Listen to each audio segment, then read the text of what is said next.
Hey guys, tonight we slide barefoot onto powder-fine rust-red sand. The grains warm as fresh toast beneath your soles even though the moon is already skimming the gum tree tops. The air tastes of eucalyptus oil and slow smoldering campfire ember. And somewhere a didgeridoo murmurs like a sleepy whale. You take a breath so wide it could fit the Milky Way. But careful, this is the Australian interior. And without a proper guide you probably won't survive this little twilight stroll longer than a tourist's ice cream in January. Still, that's why you're here, lying comfortably in bed while I do the trudging for you, your pillow heroically doubling as fly net.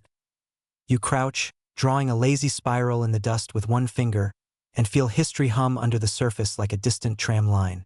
Tonight you're following an ancient songline, a melodic GPS system so old it makes the pyramids feel like pop-up shops at a weekend market.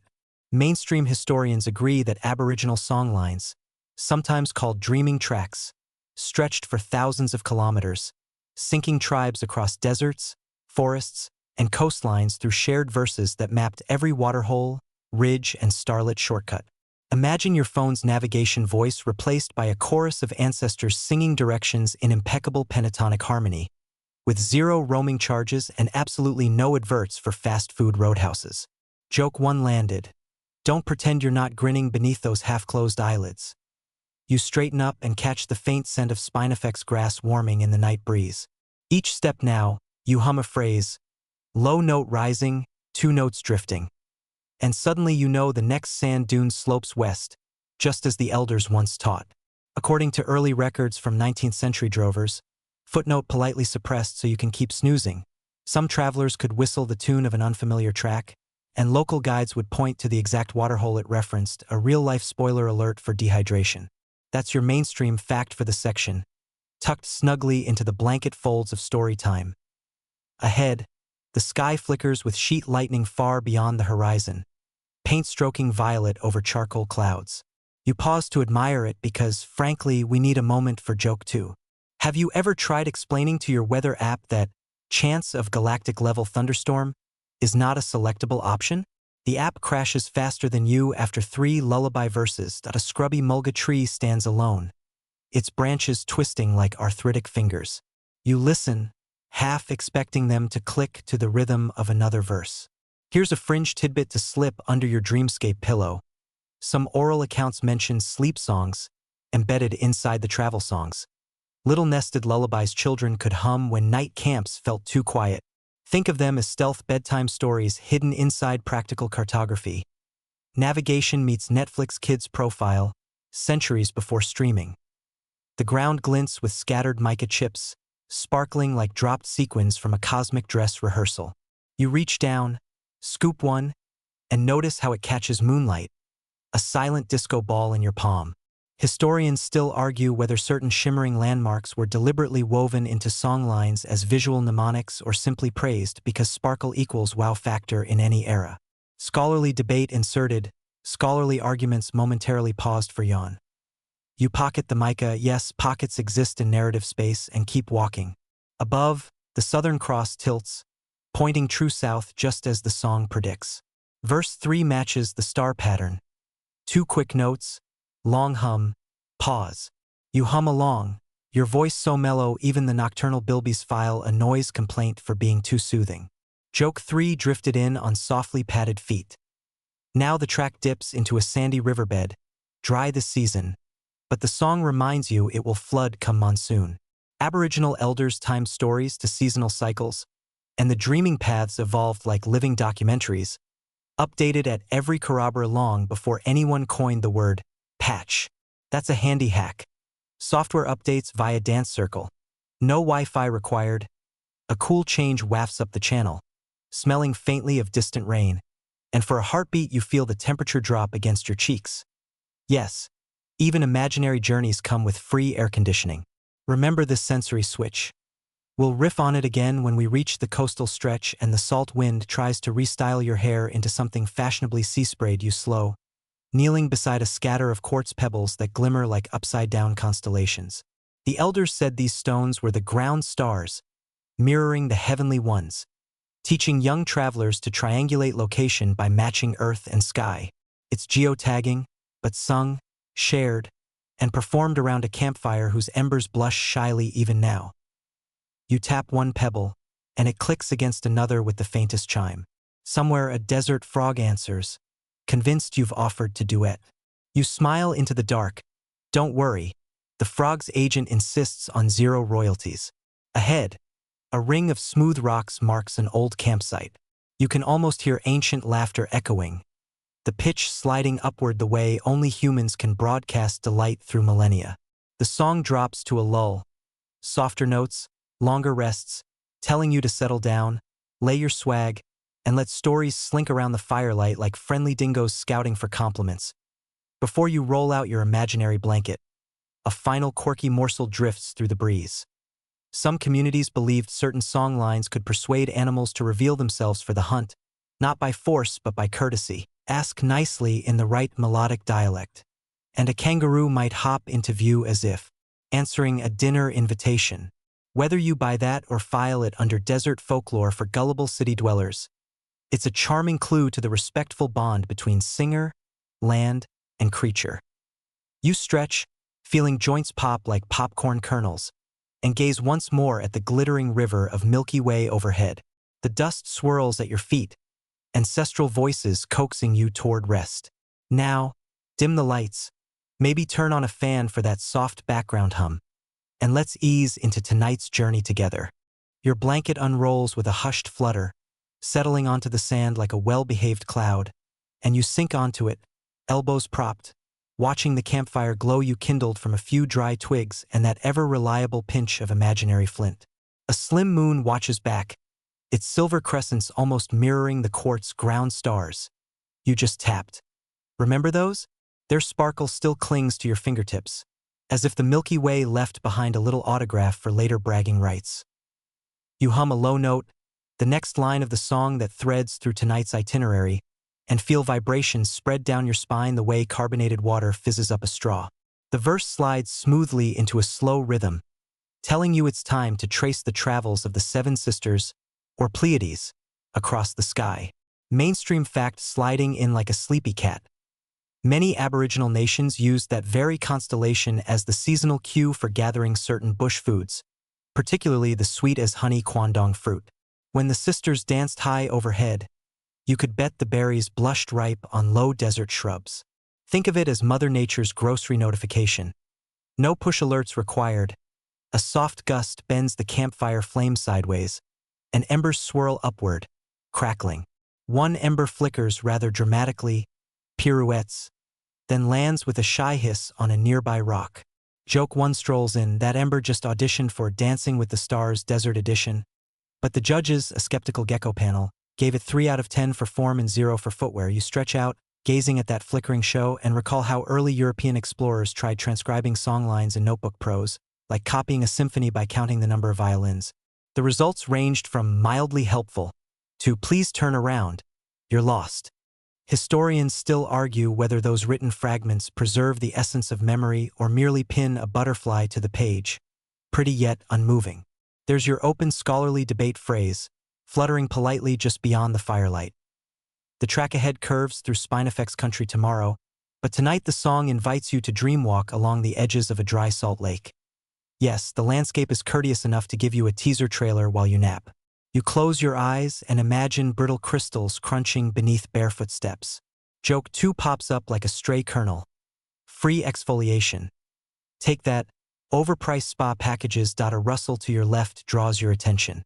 A tawny frogmouth bird swivels its wide, bemused eyes, perched so still it could be mistaken for a stump auditioning for Best Supporting Log. It hoots once, low and resonant, almost a baritone harmony to your hum. Here's a fringe tidbit to tuck under your now toasty blanket. In some regions, songs mention the frogmouth as a timekeeper because its evening calls reliably bracket twilight, a biological watch chiming for travelers to set camp. Forget Apple Watch, you've got Feathery Hoot Series 1. Your gaze drifts over to the mica you pocketed earlier. Yes, your narrative trousers remain fabulously functional.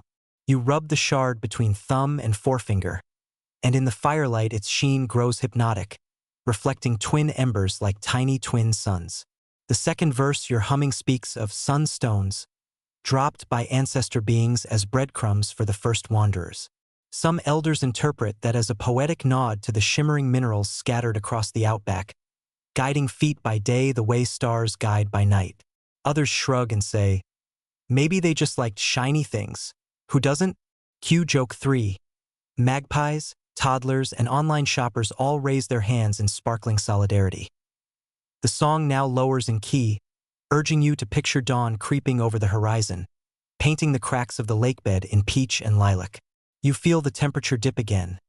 Call back to that earlier air-conditioned riverbed breeze, and your skin prickles like it's wearing a blanket knitted from cool dewdrops. Around you, the desert breathes, a slow inhale and exhale that syncs with your own. You let your chest rise in time, steady and unhurried, as though you're on loan to the night and must return by sunrise with no damage or late fees. Within the comfortable hush, you remember the nested sleep songs we mentioned, those lullabies inside the navigation tunes. You hum one now, a gently looping phrase that circles back on itself, so simple you can almost see musical notes lounging in hammocks. Some linguists propose these lullabies doubled as linguistic lessons. By repeating them night after night, children absorb dialect nuances as effortlessly as you swallow a yawn right now. Historians are still collecting variants, debating whether tonal shifts mark regional accents or just playful improvisation by generations of lead singers who couldn't resist adding their own signature riff. Fire settles to ember-red coals, radiating a warmth that seeps through blanket and sand alike. You shift onto your side, cheek pillowed on your arm, and the night fills your ears with those layered tracks. The low drone of the didgeridoo somewhere beyond camp, the frogmouth's metronome hoot, distant thunder still sketching faint lines across the sky. Thunder reminds you of that earlier lightning show, the violet brushstroke along clouds. In tomorrow's leg of the songline, the thunder beings stomp footprints that become waterholes, a mythic explanation for seasonal soakages dotting the desert. Practical hydrology delivered via cosmic dance routine, because apparently the universe is all about dinner and a show. Before you drift, one last nugget slides into thought like a lazy boomerang. Fringe accounts speak of shadow map songlines, invisible routes sung only at night, reserved for ceremonial journeys or secret love trysts between distant clans. Whether these existed or are the 19th century equivalent of urban legends whispered to spook newcomers is, of course, still under scholarly dispute. But it's delicious to imagine hush-hush tracks twining beneath the public songs, like hidden levels in a vintage video game. Press B, start, and suddenly you unlock a path only nightingales know. You roll onto your back again, toast-crisp sand molding to your shoulders, and stare at the star-sprayed ceiling. The Southern Cross has tilted a little further, its pointer guiding your thoughts toward eventual slumber. Softly you repeat the new verse, syllables like warm water washing over pebbles. Kullaroo, yuri, kullaroo. The syllables curl at the edges, melting into nonverbal hums until even the hum turns into nothing more than rhythmic breathing.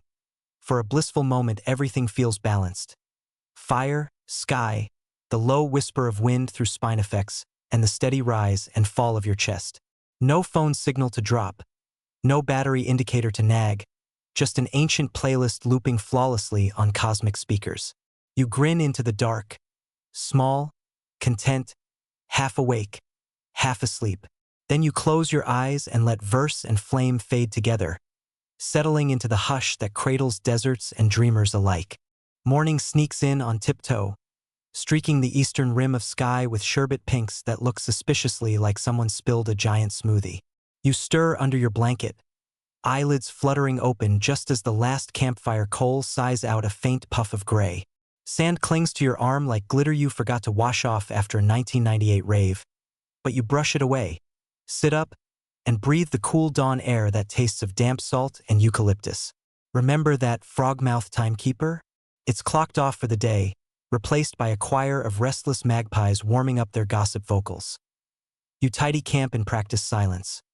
Blanket rolled, embers buried, quartz ground stars, respectfully return to their pattern so future night trekkers don't accuse you of cosmic vandalism. Then you set off toward the dry salt lake you dream-walked last night, ankles crunching over a crust so white the glare squints your eyes even before the sun pulls itself fully above the horizon. Joke one waddles in like a pelican.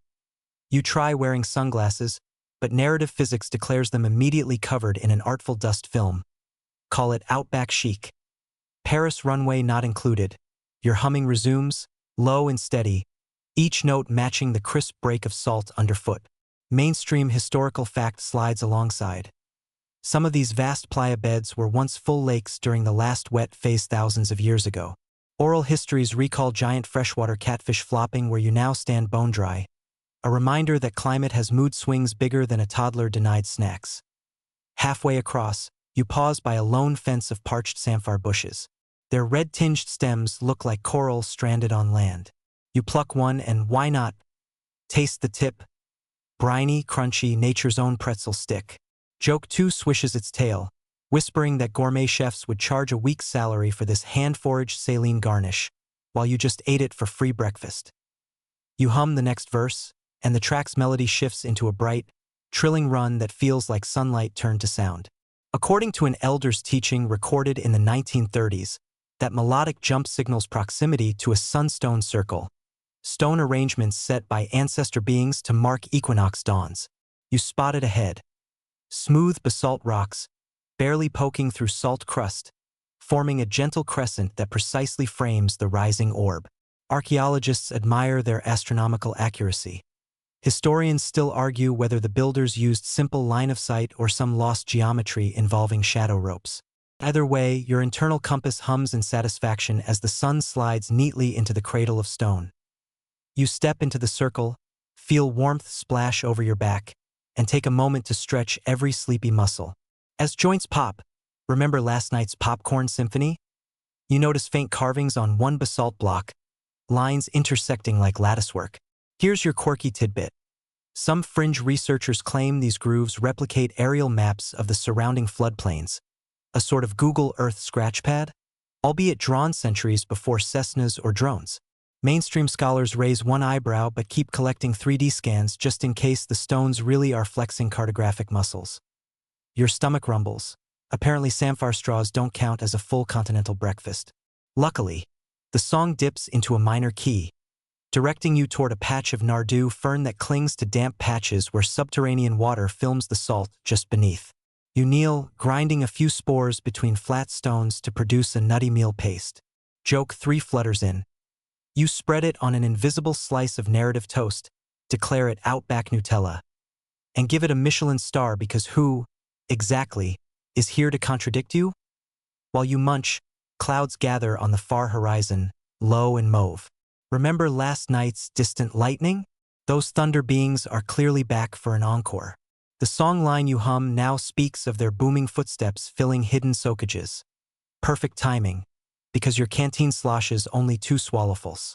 The melody's syllables describe each soak by nickname: kangaroo's elbow, moonlit knee, old man's socks.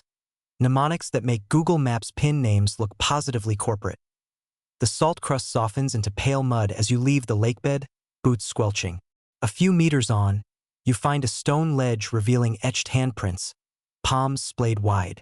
Scholars date them to at least 5,000 years, yet one palm is noticeably smaller, maybe child-sized. You press your own hand lightly against it, feel the cool stone cradle your fingertips, and a quiet awe settles over your chest, deeper than any joke can climb.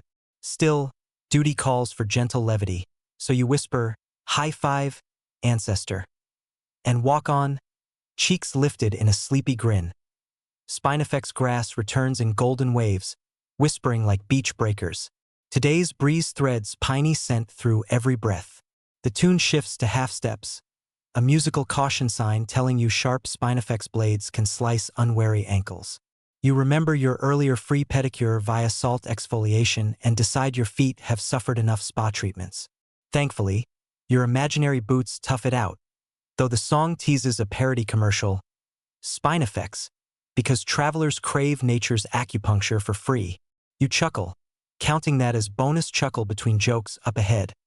A flat slab of red sandstone waits, bearing ochre drawings faded but still proud. Depictions of long-necked emus, swirling wind spirits, and what looks uncannily like a sailing ship. That last figure sparks your brain like a loose plug. Early Macassan sailors from modern Indonesia visited northern coasts centuries before European arrival, harvesting sea cucumber and trading iron. Some theories suggest their stories drifted inland via songlines, morphing into stylized masts and hulls painted by desert artists who'd never smelled salt spray. Whether the ship here is Macassan memory, Dutch rumor, or pure creative doodle remains an open scholarly playground, something historians still puzzle over while sipping academic coffee strong enough to float a spoon. You smooth a hand across the rock art, feeling shallow grooves gather dust under your nails. The sun's now high, painting short shadows that huddle under shrubs. Your internal thermostat ticks upward, and beads of sweat map secret rivers down your temples. You pause, recalling the mica shard glimmering in your pocket. Its chill seems to leak through fabric, a private refrigerator for fingertips. Small mercies. The verse you hum grows airy, vowels stretched like horizon lines, guiding you toward a low hillock where mulga trees cluster. There, lies the first soak. Sure enough, a shimmer ahead marks damp sand, ringed by animal tracks. Kangaroo, dingo, and the delicate prints of a thorny devil lizard, looking like someone dragged a mini trident across mud. You kneel, cup clear water, sip slowly. Cold coats your tongue, and gratitude spreads wider than the salt lake you crossed. While you refill the canteen, last night's nested sleep song flits through memory. You hum it absent-mindedly, and a sudden hush sweeps the clearing. Wind pauses, leaves freeze mid-rustle, even a distant crow clamps its beak. Historians still argue whether certain rhythms can momentarily still wildlife, or whether that's traveler myth born of sleepy perception. Whatever the truth, you relish the coincidence. Then cap your canteen and breathe out, sending ripples across water's mirror surface. With thirst quelled and sun climbing, you shoulder your lightweight swag and glance back. From the vantage of this hillock, the salt lake gleams like a dropped shard of sky, stone circle dotting its rim like punctuation in an endless sentence. You smile, humming the next phrase that will lead you into scrubland dotted with ghost gums. Pale trunks glowing white-blue under midday glare. There, a new chapter in the song begins, full of cool caves, ochre wells, and maybe, just maybe, a cameo by our old frogmouth friend pulling day shift under shady eaves. But that's later. For now you step forward, toes pressing warm earth, lungs full of sun-sweet air, and the ancient melody cradling you in its timeless rhythm. The ghost gums greet you like polite specters, their chalk-white trunks shining against cobalt sky, limbs raised in permanent surprise, as though each tree just heard the punchline of last night's thunder joke, but can't quite laugh aloud. You slip into the dappled shade, grateful for the cool patchwork flickering across your shoulders. By now the sun is sizzling high enough to fry metaphorical eggs on an actual metaphor. Your humming adjusts softer, notes drawn out the way shadows stretch under these lean-limbed guardians.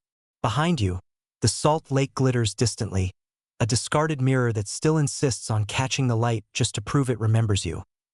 Sand gives way to russet soil spongy with leaf litter, and the songline's melody dips to a comfortable baritone. It's the musical equivalent of loosening your belt after an overambitious buffet run. According to mainstream archaeology, many center country tracks threaded ghost gum groves for good reason. The pale trunks became luminous waypoints during moonlit treks, guiding singers as naturally as runway lights guide dozy pilots. You grin, half expecting each tree to flash a helpful green arrow like an emergency exit. But no, nature prefers subtlety over neon. Joke one drifts in on a breeze scented faintly with eucalyptus cough drop nostalgia.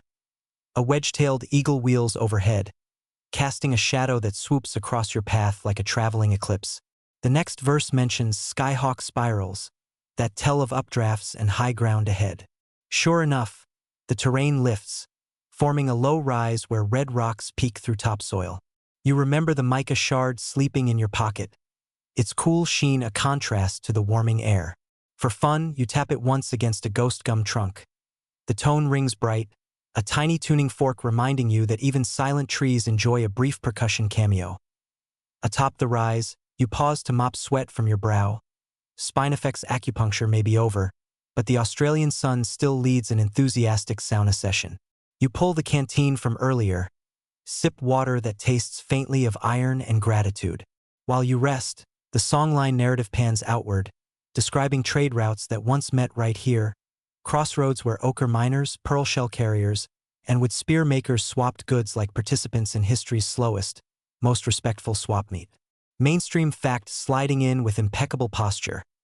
Archaeologists have traced ochre from this region turning up over 1,000 kilometers away, its chemical signature matching pigments on Arnhem land bark paintings. Talk about frequent flyer points, those ochre nuggets traveled farther than your last vacation, and they didn't even get complimentary peanuts. Joke 2 logs itself with a jaunty stamp. Kneeling, you inspect a shallow groove carved into sandstone. A long trough blackened by countless campfires, evidence that traders sat here, warming hands and trading stories under the same southern stars. A few burnt wood fragments still nestle in the groove. You touch one, cool as fridge door steel, and imagine laughter echoing, boomerang tips clinking, and songs layering like soft blankets over negotiations. Historians still argue whether these gatherings doubled as ceremonial courts for settling disputes or simply as pop-up markets where everyone tried to score a bargain on shell necklaces. Either way, the stones remember the footfall rhythm, and your heartbeat sinks unconsciously, slow and measured, as though countless deals must be struck before it can pick up pace again. You rise and follow the verse downhill into thicker scrub where grevillea bushes burst with crimson bottlebrush blooms. A native stingless bee buzzes past, tiny, black, and impossibly busy. Its flight seems erratic, but the melody prompts you to mimic a high trill, a fragment of what elders call the honey-coaxing song. Here's your quirky tidbit. Some beekeepers claim humming that pattern helps sugarbag bees settle, guiding them to reveal hive entrances knotted inside old logs. Whether it's science, magic, or placebo wrapped in melody, you give it a try, and the little bee loops once, twice, then darts toward a nearby hollow. You peer in and spot golden resin glistening like melted sun. Congratulations, you've unlocked nature's artisanal lolly jar. You break off a thumb-sized chunk, sticky and fragrant, tasting of citrus and warm wax. It coats your tongue, sweet enough to make bottled syrups taste like watery knockoffs. Joke 3 arrives wearing hipster suspenders. You picture a fashionable city cafe selling single-origin songline honey shots for the price of a small mortgage, complete with minimalist label and an ironic hashtag. Out here, you just hum a tune and help yourself. 5-star service, 0 Wi-Fi. With Sugar Rush gently boosting your stride, you navigate deeper into the grove. The song points to a fallen ghost gum whose bark peeled off in long sheets, curling like parchment scrolls.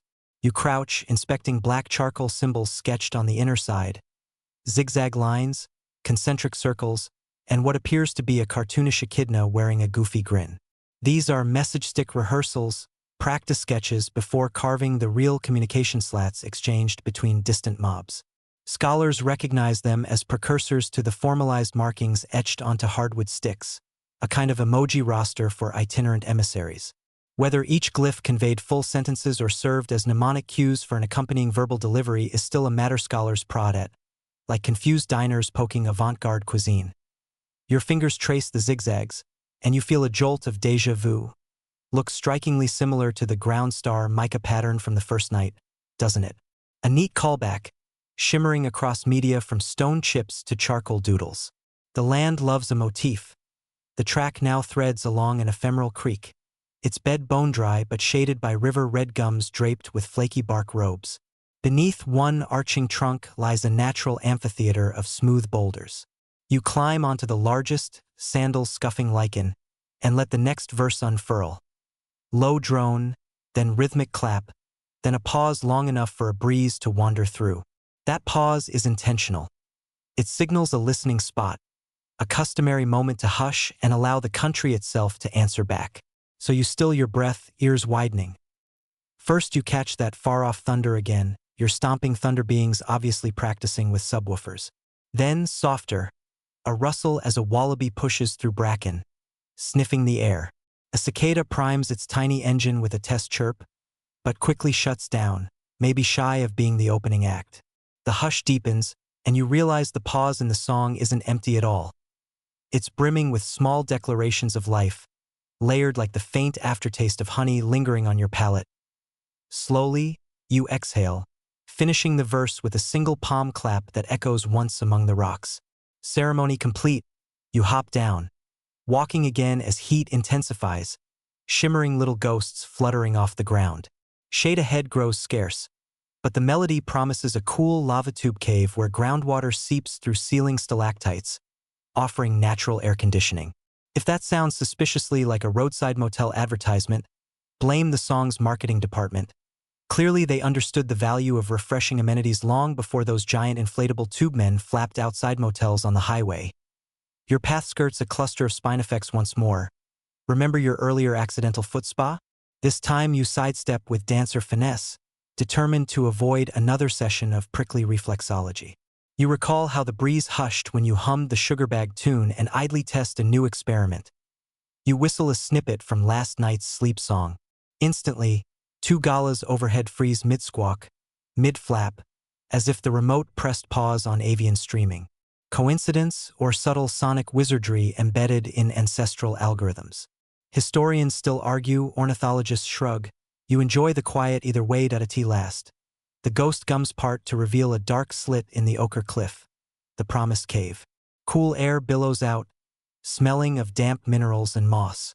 You duck inside, letting the shade swallow you. Echoes bounce off walls painted countless seasons ago with ochre silhouettes of emu tracks and elegant crescents representing flowing water. Your footsteps hush on sandy floor, and every inhalation feels like sipping chilled spring straight through your skin.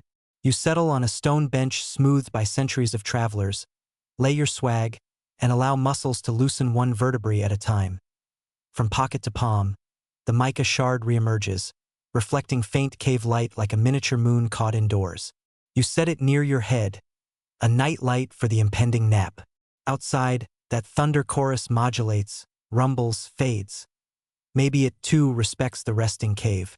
You close your eyes, hum two soft bars of the honey song as a lullaby, and the walls dutifully soften any echo into velvet silence. The journey pauses here, under ancestral paintings, in chilled air sweet with faraway storms and recent honey, as you drift toward the next dream mile on this melodic map. Light seeps through the cave mouth like diluted milk, and when you finally uncurl from your stone recliner, the air outside smells newly rinsed. Somewhere the thunder beings must have tipped a sky bucket in the distance. You run a hand along the cool wall, giving a farewell pat to the emu silhouettes, then shoulder your swag and step back into the world. The mica shard, your faithful nightlight, nestles in a pocket again, still catching stray photons as if it hoards them for later. The song resumes, low and playful, a staccato rhythm that bounces between cliff echoes.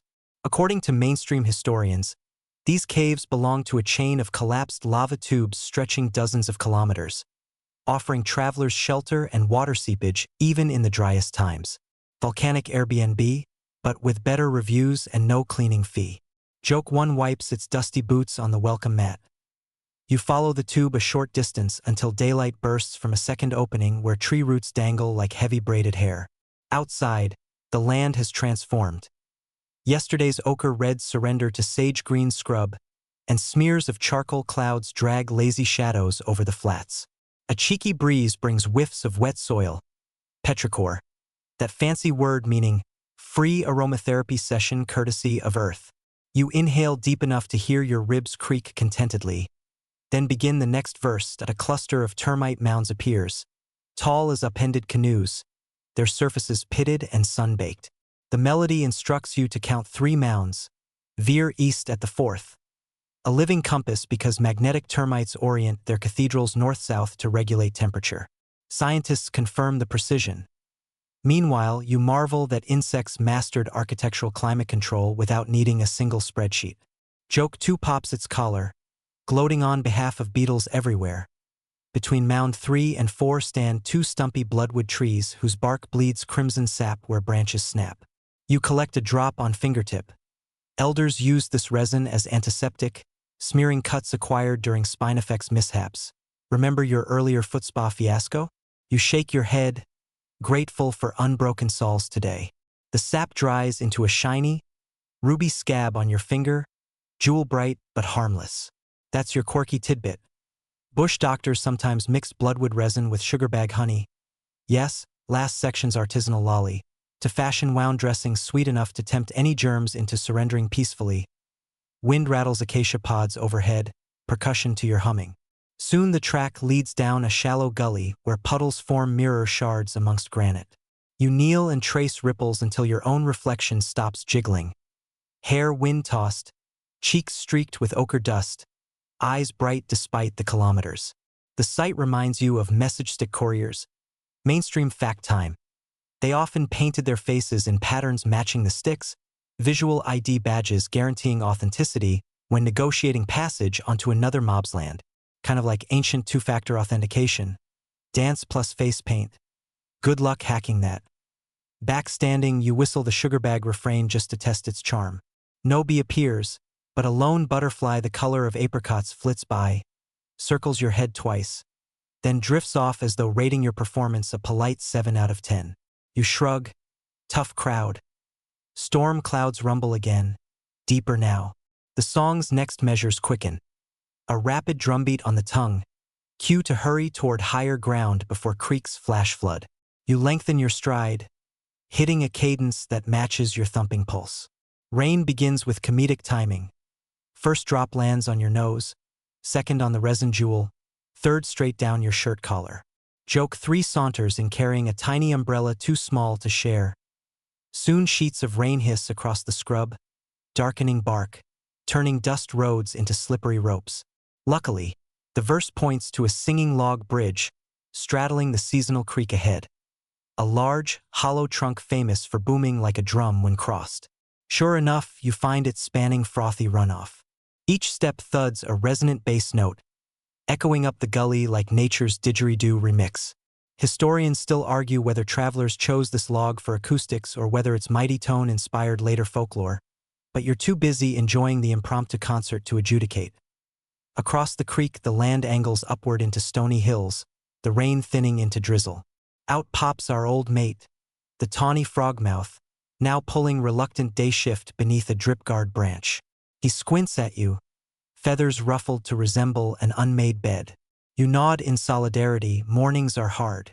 The song marks his appearance with a trill, signaling you're on course. Even bilingual birds double as signposts out here. Ascending the slope, you spot fragments of gray stone arranged in concentric arcs. Step closer. Realize they're shards of grindstones cracked by centuries of heat. The arcs form an enormous map of the night sky. Each curved row mirrors a band of the Milky Way. Fringe researchers whisper that starlore once encoded seed-grinding rituals, teaching which celestial season yields the richest harvests. Mainstream academics raise cautious eyebrows, notebooks half-closed, and the debate quietly sizzles on like your breakfast samphire. Rain stops. Sunlight reclaims the scene with theatrical spotlights. Steam lifts from rocks, perfuming the air in warm mineral breaths. You remove the mica from your pocket, hold it against the rainbow now arching over the valley. The shard catches every band of color, fracturing them into miniature prisms dancing across your palm. A callback flash. Ground stars echo sky stars. Mica echoes rainbow. This land loves a mirror trick. The verse slows into a lull, granting permission for midday rest. Conveniently, an overhang provides shade and a stone seat shaped remarkably like a recliner for giants. You settle, munch on a leftover nugget of honey resin jerky. Don't ask how it formed. Culinary miracles happen when sugar meets tree plasma, and let eyelids drift downward eyeing the hush, small details surface. Distant thunder mutters its encore. Ghost gums on the horizon look like chalk doodles in a child's notebook, and that resin jewel on your finger catches the light, tiny heartbeat pulsing ruby. Your breath evens, matching wind's rhythm. Every inhale pulls smelled memories. Eucalyptus, damp soil, volcanic rock. Every exhale carries off fatigue like leaves down a flooded creek. Somewhere inside this drowse, the song continues without you consciously steering. It knows the way, it always has. The next landmarks. An ochre quarry shaped like a sleeping crocodile and a freshwater spring bubbling from a quartz seam. A wait in the verses ahead. For now you let melody drive while you recline inside the pocket of shade, counting heartbeats, hearing your internal metronome align with ancestral drums echoing through hollow logs and termite cathedrals. Before sleep nips too firmly, you recall the singing log's bassy thud, replay it in your skull, and find it pairs perfectly with the frogmouth's grumbled hoot from earlier nights. You assemble those sounds, add Spinifex rustle for cymbals, and inadvertently produce the Outback's newest chill-hop track. If only kangaroos had headphones. Then again, maybe they don't need them. The whole land is one vast surround sound studio, free admission, unlimited streaming, no ads, unless you count the occasional storm cloud billboard flashing, "Prepare umbrellas." A soft chuckle escapes your lips, ripples across the quiet slope. The laughter feels light, easy, frictionless. As though the mica shard, the resin jewel, even the rainbow have banded together to buff every edge from today's challenges. With that, drowsiness coaxes you under its wing. You let it, trusting the songline to cradle you exactly where you are meant to dream. A cicada's screech yanks you back from dreamland with all the subtlety of a toddler wielding a cowbell. You blink against the slanted afternoon sun, the mica shard glimmering from your pocket like it's been gossiping with that ruby resin bead while you slept.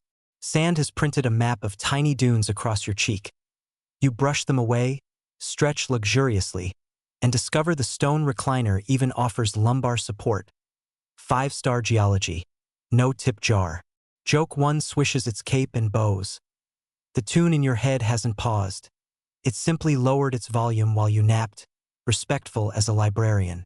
Now it swells again, urging feet to move toward the ochre quarry shaped like a sleeping crocodile. You set off, boots whispering over pebble-scattered dirt, and quickly spot the silhouette ahead. A low ridge with blunt snout, jagged back ridges, and a tail that curls into a shallow basin. According to mainstream archaeology, this quarry produced crimson ochre prized across the continent. Flakes from here have been carbon-dated and chemically matched to rock art nearly 2,000 kilometers away. That's a supply chain Amazon can only dream of, minus cardboard boxes and guilt-inducing plastic air. As you approach the quarry, afternoon clouds stack high in the west, their undersides bruised violet. Thunder's distant kettle drum reminds you of last section's singing log, and you half expect the crocodile to thump its tail in time. Instead, the melody instructs a little show of respect. You clap twice, low and slow, thanking the quarry for its pigment. Your palms echo off the ridge, answered by a faint rumble. Nature's polite, you're welcome. Clambering onto the blunt snout, you kneel at a scar where ochre still gleams wet red. You wet your fingertip, dab pigment onto your cheek alongside the resin jewel. Instant dual-tone face paint. Joke 2 leans in. Congratulations, you've invented the Outback's first 2-step makeup tutorial, Croc Red and Tree Sap Shimmer. Endorsed by 0 influencers unless that butterfly from earlier updates its social feed. You remember message stick couriers painting faces to match their cargo. Now you're visually synced to the quarry itself, walking brand ambassador for ancient mineral cosmetics. The verse hums approval, then slides into a playful minor mode. That's your cue to trace the tail basin where ochre dust meets pooled rainwater from earlier storms. You swirl a finger, watch vermilion spirals bloom, and recall a fringe tidbit whispered by one elder to an ethnographer in the 1940s. Some songlines taught that the crocodile spirit occasionally opens one eye at dusk, its luminous gaze protecting lone travelers from mischievous desert sprites. Whether that's cultural metaphor or justification for eerie reflections dancing on surface puddles remains a delicious mystery. Historians still argue whether the tale has shamanic roots or if it's simply a bedtime story to keep youngsters from skinny dipping in pigment ponds. Leaving the quarry, you follow a slope where quartz pebbles glitter like spilled sugar. The songline's tempo quickens to a heart-pattering rhythm. Short notes, short steps, directing you toward the promised freshwater spring bubbling through a quartz seam. You crest a rise, and there it is. A narrow fissure in milky white rock where crystalline water trickles into a mossy hollow. The air temperature drops 10 degrees, your pores sighing in relief. You stoop and cup the water. It tastes cool, faintly sweet, with a whisper of stone.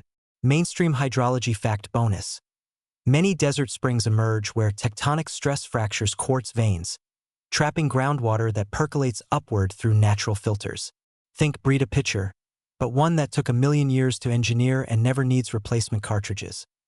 You fill your canteen, splash your dust-smudged face, and notice the mica shard in pocket shimmering with jealousy.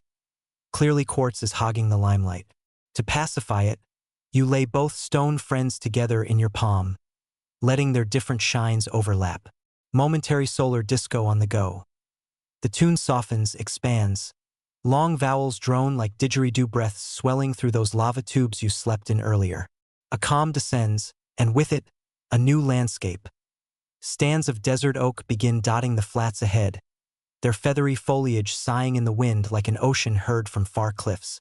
You step among them, every boot fall releasing a faint pine-like aroma. Joke 3 pirouettes. If Christmas trees smelled half this good, you'd keep one up all year and maybe even forgive the tinsel. Between oaks, the ground dips into shallow pans where wind-blown seeds collect. You crouch, scoop a handful of dark, glossy kernels, and recall a verse about grinding these fat seeds into a nutty flour. Elders once pounded them on flat rocks. Some archaeologists claim grooves near each oak stand mark portable bakeries servicing roaming groups. Yet modern botanists debate whether the density of groove stones corresponds to seed yield or ceremonial feasting cycles. That scholarly tug-of-war hums in the background while you let a few seeds roll across your palm, smooth as river pebbles. Hunger flicks your ribs. Spine affects foot spar aside, your calorie ledger looks anemic. The melody obliges, introducing a jaunty midsection riff that points toward a clump of native purslane. Its succulent leaves tinged crimson. You pick several, wrap them around a pinch of desert oak seed paste you MacGyver together with your pocket flint, honey residue, and a sprinkle of bloodwood resin. Voila, Songline Energy Bar, version 1.0. You take a bite. Tart purslane cuts the sweetness, seed crunch offers texture. A food blogger would describe earthy undertones with bright bush tomato highs. But you just nod and chew, deciding it beats airline peanuts 7 ways to Sunday. More clouds scud overhead, shadows sliding across the desert like lazy manta rays. You recall earlier navigating by termite mounds and realize your mental map is filling. Ghost Gum Grove, Honey Cave, Crocodile Quarry, Quartz Spring, Oak Flats, each landmark pinned by melody, each memory stitched with sensory thread. Your step counter, the imaginary one strapped to your narrative ankle, must be applauding. You've walked history's length today. Joke 4 sneaks in for a cameo despite quota, awarding you 10,000 vibes instead of steps. You'll allow it. The track tilts gently west, and the sun leans low, painting oak trunks gold. The verse teaches a sunset refrain, descending scale matching the dipping disc. You hum it, and a breeze aligns, rustling foliage in sympathetic harmony. Somewhere a wagtail swoops, chirping counterpoint, as though auditioning for backing vocals. You remember the gala's freezing midair when you whistled. Apparently birds can't resist your sonic experiments. Ahead, a flat slab of sandstone juts like a theater stage. Its surface bears faint white lines, sketches of boomerangs, eel traps, even, curiously, what appears to be a hand holding a message stick. Historians still argue whether this is actual cartography or an ancestor's doodle pad while waiting for dinner. You wonder if your own idle spiral traced in sand back on the first night will fossilize into future debate. Masterpiece or doodle? Time will judge, probably while sipping that academic coffee strong enough to float a spoon. Dusk inches closer, temperature slips, and colors bleed warmer. The tune offers choices. Push onward to a windcatcher gorge or make camp among these friendly oaks.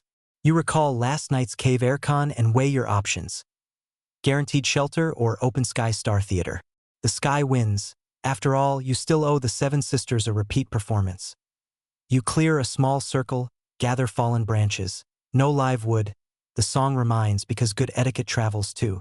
Sparks jump from flint, coaxing flame that soon crackles bright. You set mica and quartz side by side near the fire. They toss specks of rainbow back at the dancing light, gossiping like twins reunited at a family barbecue. Resin jewel on your finger glows, tiny ember answering the blaze as darkness pools. You lie back on rolled swag, toes aimed at the first pricks of starlight. The evening verse begins, slow heartbeat drums and soft descending hums. You chime in, voice weaving through oaks until the branches almost sway to your tune. Remember your freestyle chill hop track?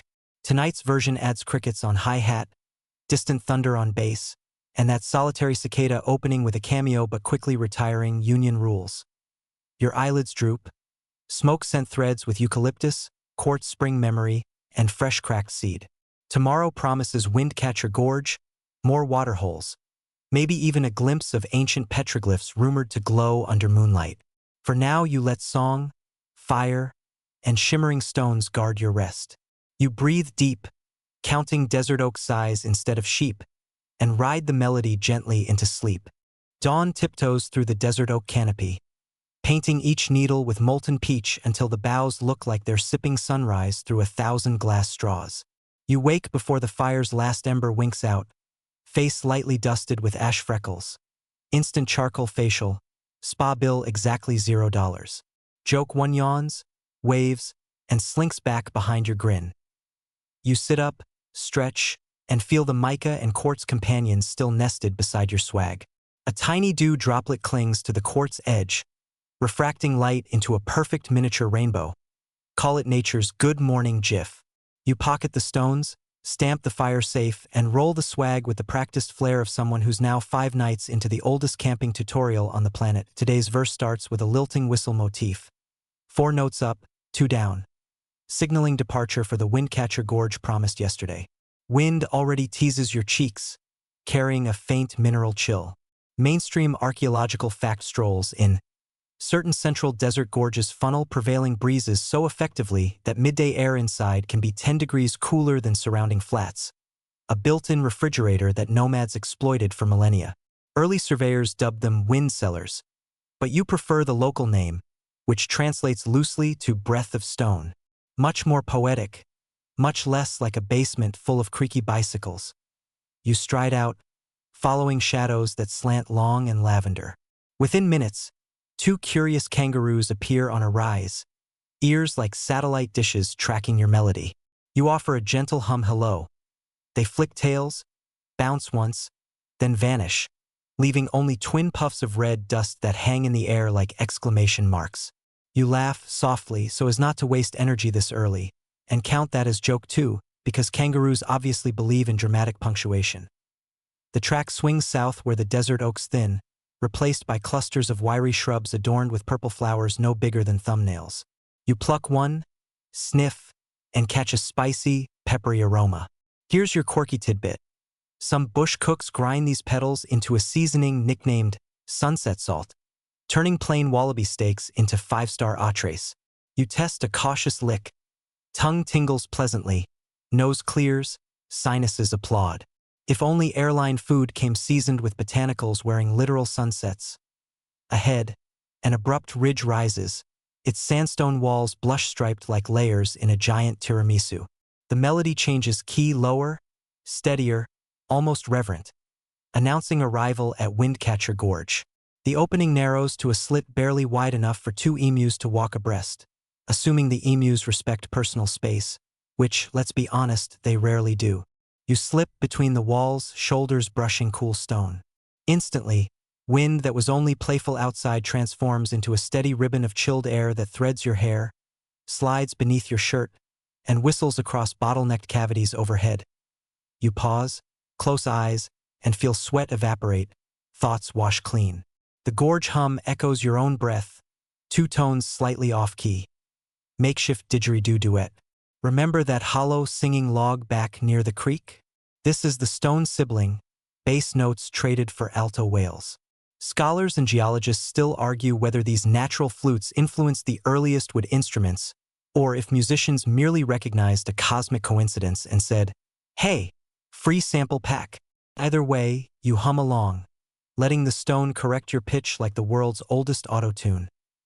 Halfway through the passage, niches in the wall showcase tiny mud nests belonging to fairy martins. Their iridescent bodies flutter past, each bird carrying a beakful of wet clay from yesterday's rain pools. You watch one patch its nest, then zip out again, clock in, clock out. Joke 3 peers around a corner. Corporate life looks the same in every species. Only difference is dress code and the occasional airborne insect snack for lunch. The songline instructs a brief stop at a natural alcove called Cool Pantry, a shadowed recess where travelers once stored foraged greens during scorch days. You step in, noting temperature plummet and a faint drip from above, condensation condensed enough to trickle like thin milk. You cup a palm. The water tastes of stone and understatement. Mainstream fact encore. In pre-colonial times, some groups cached stringy bark packages of soaked wattle seeds here, returning days later to retrieve pleasantly fermented paste. Early bush miso, historians like to quip.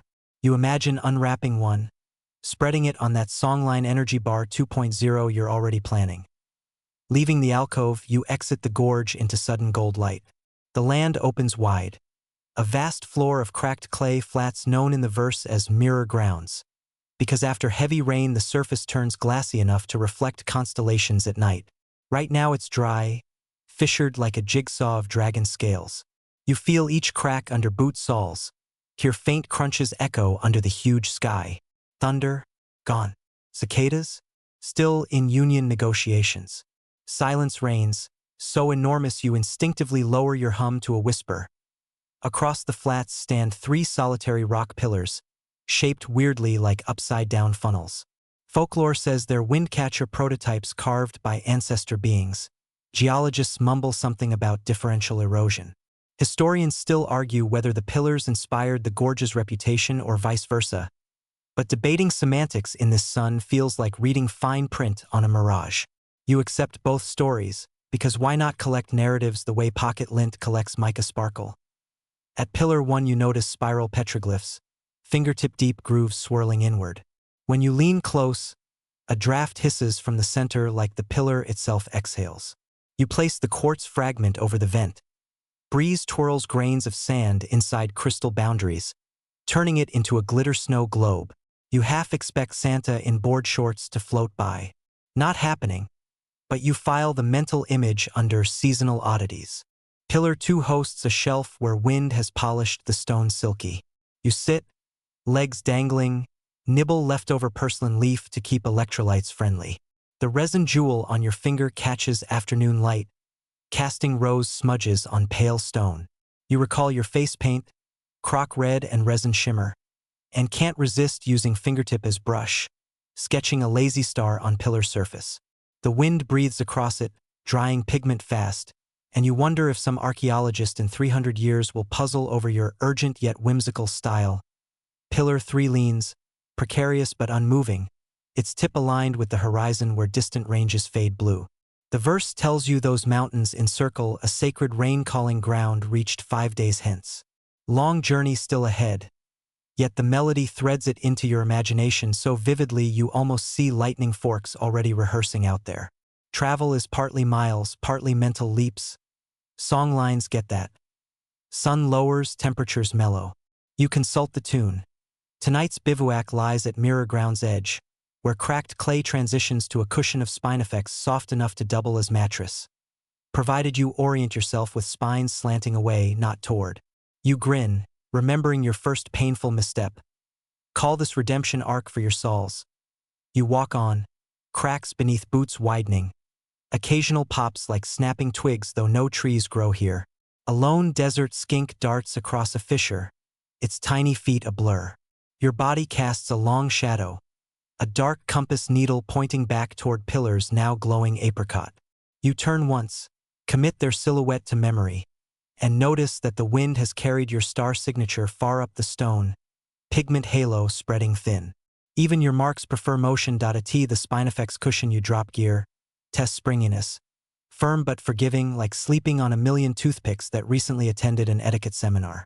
You orient spines away, lesson learned, build a modest fire whose flames barely show in waning light, and set mica and quartz at opposite edges, luminous bookends for the coming story chapter.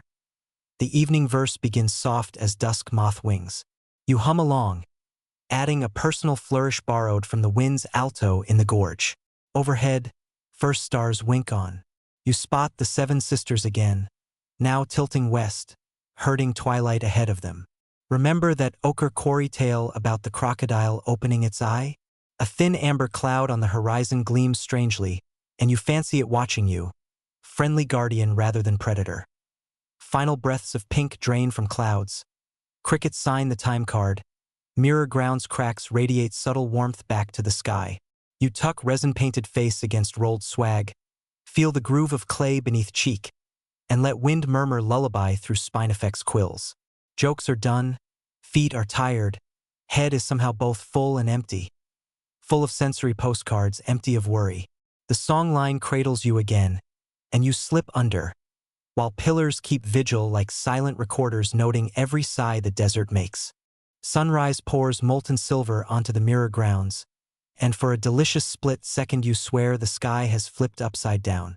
Clouds drift beneath your feet, the seven sisters slink under your boots, and you have the dizzying sense you're walking on heaven's ceiling tiles.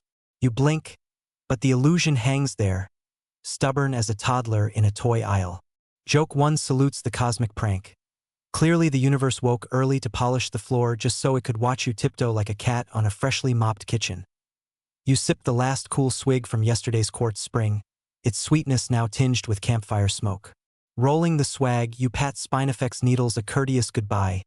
Not one barb pierces skin this morning. A redemption arc for plant and pilgrim alike. The melody waiting in your brain unfurls a bright trumpet flourish. Today the track spears toward those distant blue ranges, the ring of hills known in the song as the cloud-calling rim. Mainstream historical fact saunters in. Early anthropologists noted that several desert nations scheduled rain ceremonies on high ground precisely when barometric patterns hinted at seasonal shifts, a meteorological insight later confirmed by 20th-century climatologists armed with gadgets the elders never needed. You step off the clay pan, boots crunching through the fragile crust that fractures in neat polygons, each seam bristling with minute salt crystals. Suddenly a swirl of dust devils pirouettes across the flats. Skinny columns that look like toddlers imitating ballerinas. You whistle their tempo. They answer by weaving around you, mischief contained. Joke 2 hands you a mock warning label. Approach baby whirlwinds responsibly. May cause spontaneous hair restyling. As terrain tilts upward you enter a belt of mulga scrub. The songline introduces a syncopated rhythm, short beats that mimic the click of seed pods you now hear popping in the sun. One quirky tidbit emerges. Elders taught that if you timed your claps to those pod pops, you could attract goanna lizards out of hollow logs, curious about the familiar foraging cadence. You test 2 tentative claps. Sure enough, a chunky goanna head peeks, blinks as though judging your percussion skills, then decides you're not worth an encore and retreats.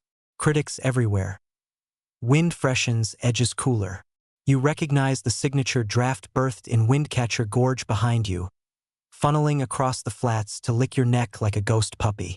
That same breeze flips a shred of ochre-streaked bark at your feet. Nature forwarding yesterday's postcard.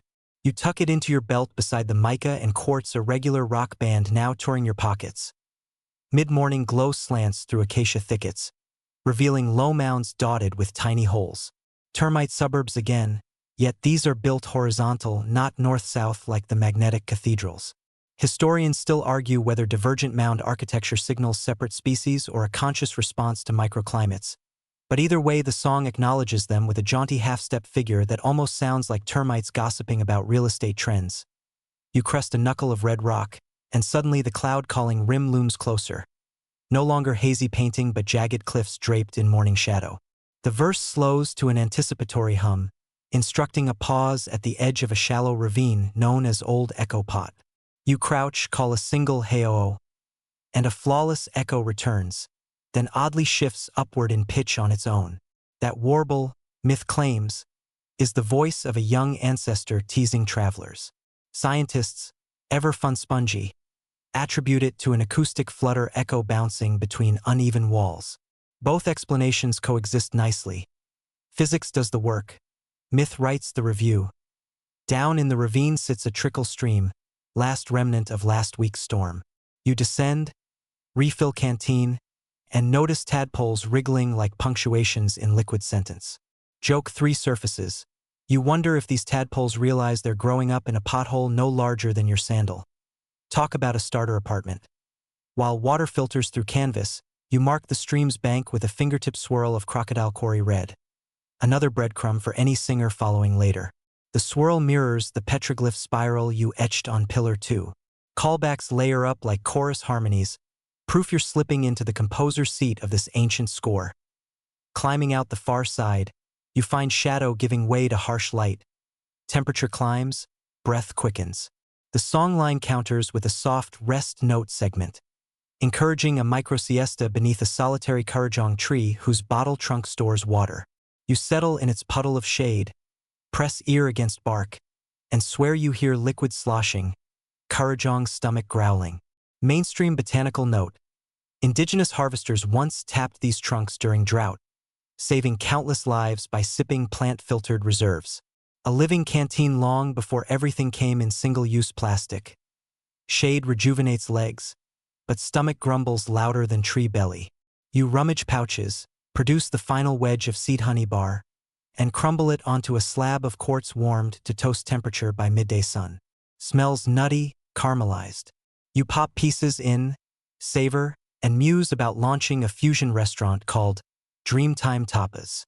Reservations would be sung, not phoned, and payment accepted in stories. The mental menu alone deserves a Michelin meteorite.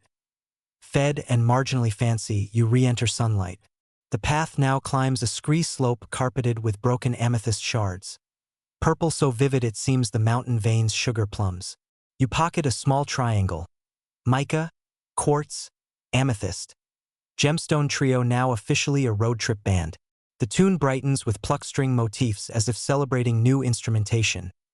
Nearing the ridge top, wind picks up, carrying a distinct scent. Ozone mixed with distant eucalyptus smoke. Your pulse quickens. Those are ceremony smells. The song's verses hint that smoke plumes greet pilgrims, signaling preparation for the rain dance. An open scholarly debate phrase surfaces.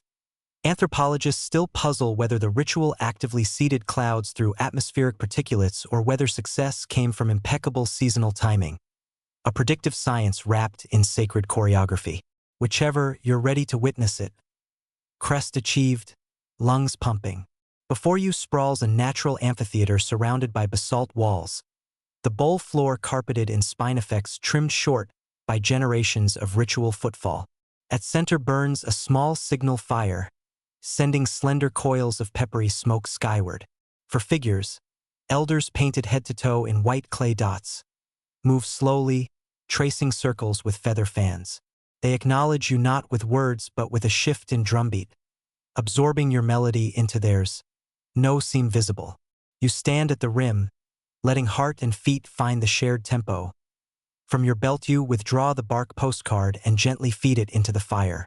Resin inside ignites, producing a momentary flame spurt tinted ruby, echoing the quarry paint and resin jewel. Elders nod, gift accepted, credentials verified.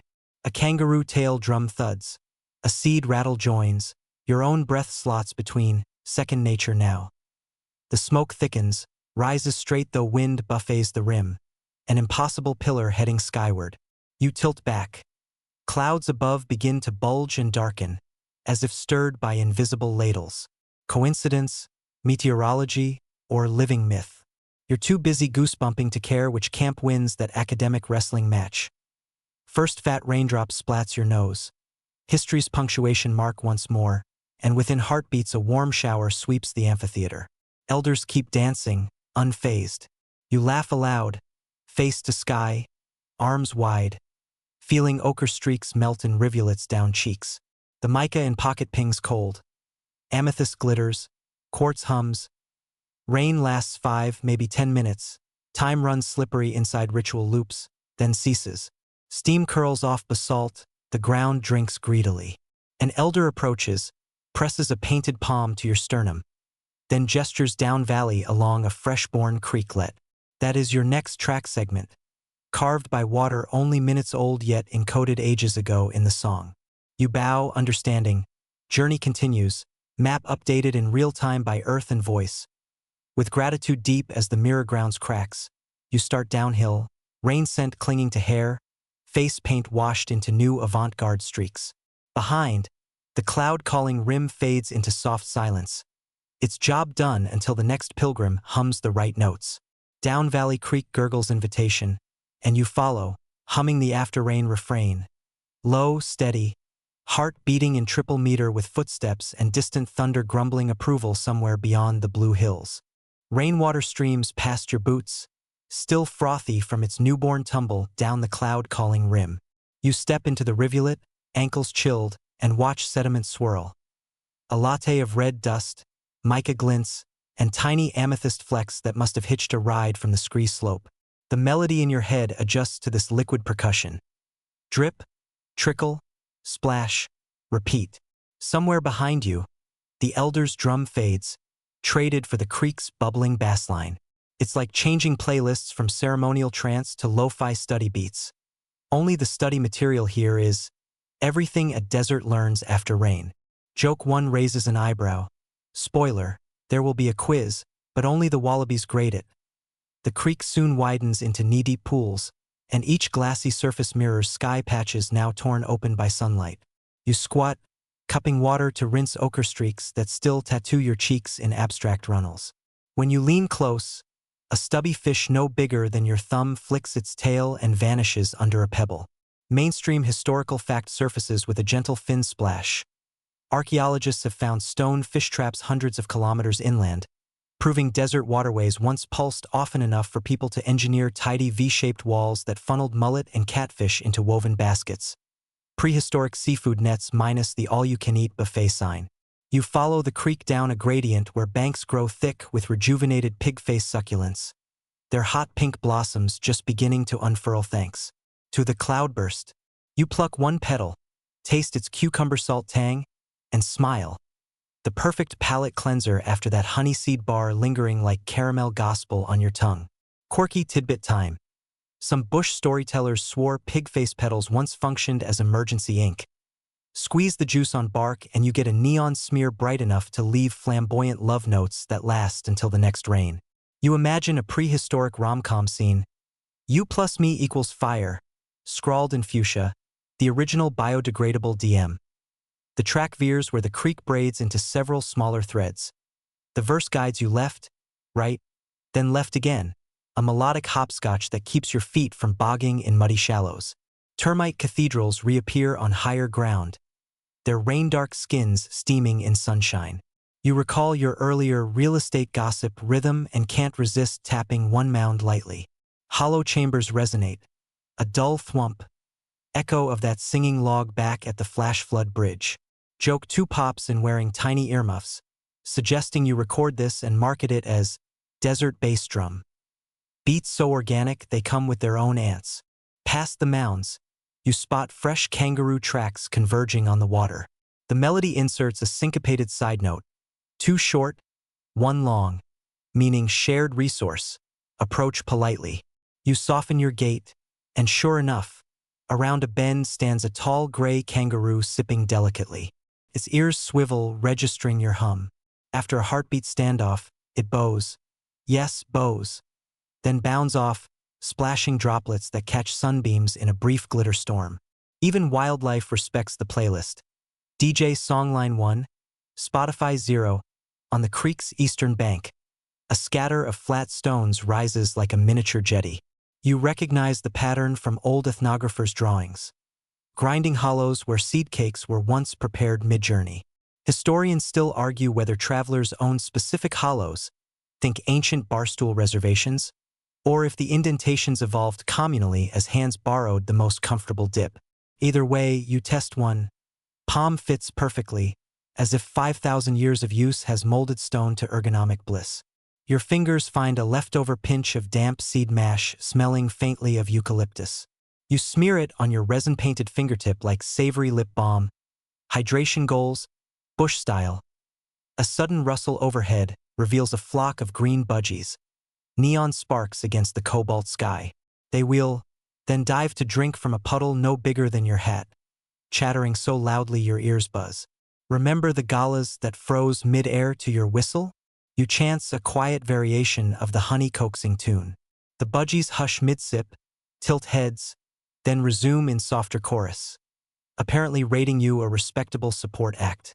Not bad for someone whose last audience was a judgmental goanna. Creekside grass thickens into a knee-high carpet dotted with ghost-white mushrooms sprouting overnight in fairy-ring arcs. You pluck one, study its gills, and recall a fringe anecdote. Elders in some regions supposedly brewed mild antiseptic tea from these fungi, though mycologists caution that misidentification could turn your dream walk into a less PG-13 psychedelic adventure. History lingers on the fence. Scholars, still debating, haven't sampled the tea, or at least won't admit it in peer-reviewed journals. The track now climbs a terrace of dark basalt, the creek dropping in a small waterfall that sings soprano over the underlying baritone flow. Spray dusts your face. Quartz pebble in pocket gleams as though applauding. You perch on a rock ledge and munch pig-face petals, listening for the next melodic cue. It arrives as a descending tritone, musical shorthand for change in geology ahead. Sure enough, basalt yields to soft limestone riddled with sinkholes. From one limestone lip, cool air wafts, their ancient blowholes breathing Earth's sighs. Mainstream speleology note: such vents connect to underground aquifers kilometers away, creating barometric exchanges that early navigators used as weather barometers before barometers had marketing departments. You lean over a blowhole, warm breath draws downward, cool breath exhales, rhythms sync to far-off pressure shifts. Joke 3 pops like a jack-in-the-box. It's Mother Nature's air conditioner, set permanently to auto because she lost the remote 10,000 years ago. The song line instructs dropping a token into the vent. You choose that tiny amethyst shard, kiss it goodbye, and let it fall. A faint clink echoes back, a subterranean chime promising safe passage. Superstition? Geological courtesy? Both. You still have mica and quartz. The band lives on, now a duo. Beyond the limestone terrace, terrain flattens into a meadow of knee-high native millet glowing green-gold in afternoon sun. Stalks sway like metronomes, and your stride matches their tempo effortlessly. You remember the ancestor who etched ground star patterns in mica. Here, millet heads mimic those stars by day, linking earth and sky once more at an abrupt scent. Wood smoke mingled with wattle blossom floats in. Upwind, you spot a thin column rising from a stand of river red gums. The melody dims, signifying approach to another camp. Etiquette is simple. Announce yourself with a song fragment personal enough to identify but universal enough to reassure. You choose the mirror ground spiral motif, add the honeybee trill, and project gently through cupped hands. From the gums emerges a lanky teen wearing ochre stripes and a grin wide enough to compete with yours. He returns the trill, then waves you forward to share the fire. The hearth you exchange names the old way. No syllables, just rhythmic taps on a hollow log. Turns out he's cousin to the cloud-calling dancers, ferrying fresh ember bundles to outlying kin. He points to your resin-streaked face, nods approval, and gifts you a coil of paper bark stuffed with roasted quandong. You bite, sweet tart nectar floods taste buds, making previous pig-face snacks seem like cardboard confetti. Mainstream nutritional fact slides on stage. Quandong packs vitamin C higher than oranges, a desert superfood long before smoothie bowls invaded brunch menus. Night approaches. The teen indicates you're welcome to stay. You agree, unroll swag beneath a red gum older than charcoal art itself. While shared tales flow, no words, just clapsticks, nods, and an occasional budgie imitation. You feel the creek's humidity settle, the wind stalling as though the land holds its breath. Somewhere a tawny frogmouth begins its slow-motion hoot, bookending day with that familiar bass lullaby. You grin into the dark, another friendly cameo. Stars ignite above, more vivid than at mirror grounds thanks to rain-scrubbed air. Mica shard on your chest reflects them. Quartz warms near the fire, faintly pulsing with ember glow. Jokes slide into silence, replaced by soft chewing of quandong and the creek's gentle after-rain chatter. As eyelids droop, you think of the amethyst token journeying underground, becoming tomorrow's star for some other pilgrim listening through limestone vents. Circle after circle, spiral after spiral, song lines keep folding time like paper bark around fruit, preserving stories so fresh they still drip juice. You sigh, full and peaceful, and let sleep pour over you like silver sunrise turned liquid. Dawn arrives draped in lavender fog that coils between the river red gums like shy theater curtains. You blink awake to find the teen already coaxing new flames from last night's coals. His paperbark tinder flaring bright, then settling into amber repose. You nod thanks and sip creek-cooled water, feeling it untangle whatever dream knots remain. Joke 1 tiptoes in, noting that your bedhead now resembles a startled echidna. No styling gel required when humidity works overtime. The song line in your mind strikes a gentle, rising arpeggio. Today you'll shadow the creek until it meets an old fish trap bend, then swing west toward stone circles said to track lunar cycles with unsettling accuracy. Mainstream historical fact joins the breakfast briefing. Many inland people engineered V-shaped weirs from stacked stones, funneling fish into woven baskets even during lean seasons.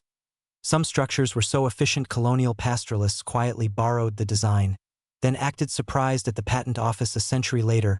Before setting out, your young host gifts you a slender reed whistle, holes burnt by ember glow. He demonstrates a phrase, 2 high chirps, 1 low, and mimics a mudlark's reply.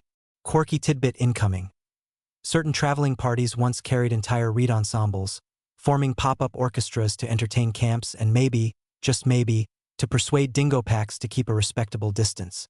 Whether the dogs enjoyed the concerts or merely endured them for leftover scraps is, of course, still under scholarly debate. You shoulder your swag, tuck Micah and Quartz safely inside, and pocket the reed whistle beside your last pigface pedal for future snacking emergencies. The teen waves a feather fan goodbye, melts into the tree shadows, and you follow the creek downstream. Morning light sprays diamonds across ripples. Each glint flashes Morse code reminders. Drink water, mind your footing, sing kindly to the land. Soon limestone gives way to soft alluvial banks quilted with sedge. Your boots sink with gentle squelch, providing free mud therapy. You recall the Spinifex foot spa fiasco and chuckle. Call this the deluxe mud mask upgrade. Joke 2 flings a marketing slogan. Spa services so rural, your pedicurist is a platypus. Around a bend, the fish trap emerges. 2 stone walls converge like open arms, guiding the creek into a narrow throat now choked with darting silver fins. You pause at the melody's directive clap, 3 fast, 1 slow, signaling permission to harvest. You scoop a hand net fashioned from your swag cord and pliant reeds. Within minutes you've caught a plump desert hardyhead, shimmering like liquid mica. You thank the water with a low hum, then gut the fish riverside using a shard of quartz that practically volunteers for the job. Nearby, a shallow pit hints at centuries of reuse. You layer hot creek stones, place fish, cover with damp paper bark, and mound mud over the top. Classic earth oven, the original slow cooker. Mainstream culinary footnote. Archaeologists carbon-dated such ovens and found phytolith residues proving they also steamed bush yams and, occasionally, feral camel if you fast forward to more recent chapters of desert improvisation. While the fish steams, you wander to a sand spit where delicate footprints zigzag, bilby tracks, tiny as thumbprints. You kneel, trace one, and remember travelers singing soft paw verses to warn these nocturnal diggers of approaching camps. Historians still argue whether animals differentiate songline dialects or simply recognize volume cues. But either way, the bilbies appear undisturbed, their burrow mounds intact like perfect sand macaroons. Steam sent curls from the oven, a blend of briny flesh and eucalyptus bark. You uncap the mud seal and find fish flaky, skin peeling like chrome stickers. First bite delivers buttery richness with a quartz spark crunch here, a salt kiss there. You whistle 2 gratitude chirps on the reed. A mudlark answers from across the water, perhaps reviewing your culinary technique. Joke 3 barges in. Congratulations, you've just earned a Michelin leaf from the Avian Food Critics Association. Meal finished, bones return to the creek. You wash hands in cool flow. The song line now shifts key, minor, reflective, announcing a departure from water's comfort into red dust interior again. You listen for the cue, a fluttering semiquaver that matches reed whistle range. Blowing the phrase feels like unlocking a door. Wind rustles river gum leaves in agreement, and you step westward. The ground firms underfoot, color deepening to terracotta. Low mallee scrub stretches ahead, branches twisting like dancers frozen mid-spin. Mica shard in pocket jingles with each stride, sinking to your heartbeat. Every now and then, Quartz responds with a muted clack, percussion to Mica's chime. Your private gemstone duet replacing last night's clapsticks. An hour in, you spot a scatter of smooth basalt discs half buried in sand. Moon record stones, according to the verse. Each disc was turned nightly to mark lunar phase, forming a tactile calendar anyone could read in darkness. Quirky side note. Some discs bear faint notches scholars interpret as meteor shower tallies. Though skeptics counter they might simply be dingo tooth marks. Debate shelved. You flip one stone anyway. Today's side shows a shallow crescent matching the daytime ghost of moon overhead. Satisfying snap into alignment. Beyond the discs lies a stone circle waist-high, 20 meters wide, perfectly round despite centuries of wind pummeling. The melody grows hushed, reverent. This is the shadow clock, where solstice sunrise shoots between twin standing stones, engraving a spoke of light across the ring. You stand at center, feel time thick in the air, almost viscous. Historians still argue whether such precision arose from patient observation or from stories gifted by ancestor beings riding comets across dream sky. As you pivot, your shadow sweeps the circle like a sundial hand ticking history forward one heartbeat. Out of nowhere, a wedge-tailed eagle swoops low, shadow dwarfing yours. It settles on a standing stone, fixes you with amber gaze, then lifts off again, rising on a thermal you can't even feel. The songline interprets that sighting as weather omen. Warm winds will escort your next trek. You grin, far preferable to thunder-being downpours when you're carrying scent-rich cooked fish aroma. Afternoon slides toward ochre. Desert lacquer brightens every pebble. You recall the amethyst token dropped into the blowhole and imagine it now glistening in some hidden cavern, perhaps glimpsed by blind cave eels who wonder why the night is suddenly purple. Callbacks swirl, tying days together like reed cords plaited into fish nets. When horizon light softens to peach mousse, the verse tells you to halt near a crescent dune. You oblige, using Kurrajong fiber, harvested earlier by sheer habit, to rig a lean-to against a mulga shrub. You spread the reed whistle, mica shard, and quartz sliver on a flat stone, letting them absorb last sunbeams. Their nightly recharge ritual. Embers coaxed from flint, you settle fishless belly next to tiny flame, gaze east where the moon's pale rind rises. You notice it aligns exactly with the notched basalt disc you flipped. Calibration confirmed. Cosmic bowtie straightened. You blow the reed's lullaby notes. Wind carries them across the dune, perhaps to a bilby audience now prepping its own midnight forage. The tawny frogmouth enters on cue, perching above your lean-to, delivering that slow-motion hoot that echoes the shadow clock's measured quiet. You nod, wrapping swag tight. Jokes slip backstage. Facts close their books. Scholarly debates fall silent under moon approval. Through mulga leaves you spy constellations sparkling like ground star mica, and for the briefest moment you sense the entire continent hum. One vast instrument tuned to every footstep, clap, whistle, and breath you've offered. With that recognition, sleep gathers round, gentle as spun paperbark, rocking you deeper than any creek pool, farther than any fish trap bend, into a dream shaped like a perfect song circle. Moonlight still puddles between mulga trunks when you slip from the swag, breath puffing little clouds that head south like shy ghosts. The mica shard on your chest has gathered frost sparkles, while the quartz sliver glows faintly amber, soaking in ember heat from last night's fire. You pack both, run fingers over reed whistle. Morning systems check complete, then follow a soft, heartbeat-slow rhythm pulsing at the back of your mind. The song line is nudging you toward a sandstone escarpment the elders call the story wall, where ochre and charcoal paintings pulse with older music than any playlist humanity currently streams. As you walk, dawn mixes lavender with pewter, and the air smells of damp wattle and distant fire.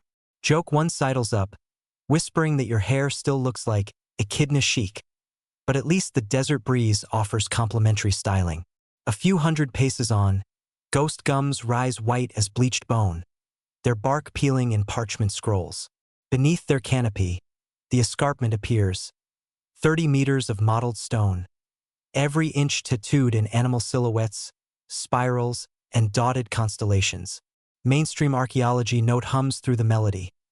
Some of these images are reliably dated to more than 20,000 years old, painted in layers like time-lapse graffiti. New stories riding piggyback on deep ancestors. You step closer, beam a palm-sized circle of dawnlight with a shard of mica, and floorlight a faded kangaroo figure mid-leap. If the wall could talk, you reckon it would request less sunburn, more SPF, followed by a lecture on how tourists keep poking it for Instagram reels. That's joke 2 delivered. Please tip your stone waiter. You hover a hand millimeters from the pigment. Warmth radiates where rock drank yesterday's sun. As though the picture still has a pulse. At shoulder height, a panel of slender human shapes holds boomerangs aimed skyward. Quirky tidbit time. Some elders tell that these flying stick portraits record the first returning boomerangs, prototypes tuned by song before would ever flew. Whether archaeological evidence backs that aerodynamic origin story or the song simply enjoyed a bit of marketing flourish is an ongoing scholarly debate that could fill entire conference buffets with mini quiches. Historians still argue whether those boomerang shapes indicate functional weapons or purely ceremonial thundercallers. Either way, you raise an imaginary boomerang salute and move on. Higher up, sunlight finally tips the gorge rim, splashing gold over a spray of red hand stencils. Negative prints, palms spread, fingers splayed, look like chorus lines frozen mid-jazz hands. You press your own hand beside one. Fits perfectly, though 30 centuries separate the two moments. The melody flickers a soft chord recalling the stone discs you flipped yesterday. The echo reminds you that these hands are lunar tick marks too, each layer mapping family migrations. Scholars debate, again, whether stencils denote clan passports, coming-of-age signatures, or simply, as one elder joked, kids showing they'd washed up before dinner. The track guides you sideways along a ledge until a recess yawns, cavernous and cool. Inside, mineral salts seep down, forming thin, glistening curtains. Here the paintings change. Delicate white dots curve into Milky Way arcs, while mica dust sparkles like trapped starlight. You grin, callback time. Those ground stars you pocketed first night obviously doubled as pigment for cosmic murals. Mainstream geochemists confirm that powdered mica mixed with animal fat still flashes after millennia. Proof that ancient artists loved bling long before highlighter palettes hit drugstore shelves. Your stomach grumbles right on cue. You reach for that last pig face petal, still surprisingly crisp. Paired with leftover fish tang lingering in memory, it tastes like haute cuisine. If Michelin awarded twinkling night sky ceilings instead of white linen. Joke 3 plates itself. You mentally invite celebrity chefs to recreate this menu, picturing them scrambling for authentic moonlight seasoning. Finished snacking, you notice a low, flat boulder stained dark, edges chipped smooth. You wrap it with quartz.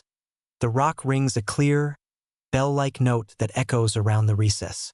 Mainstream fact encore, so-called rock gongs, Central Australia. Strike the right node and sandstone sings, turning galleries into percussion halls.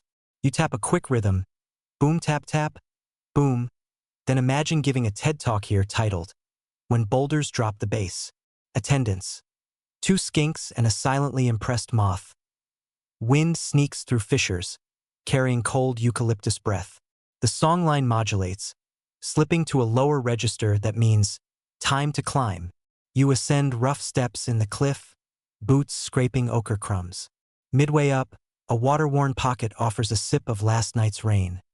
You drink, then trace drip stains that look eerily like long-tailed comets descending. Historians still argue whether such natural shapes inspired the dream stories of sky serpents or if artists embellished runoff to fit the myth.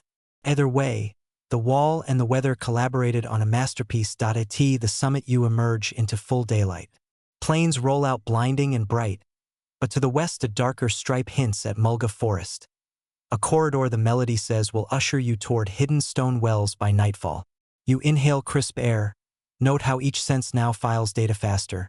The paintings primed you to read landscape like living script. Before leaving, you circle back one last time to an emu figure near the entrance.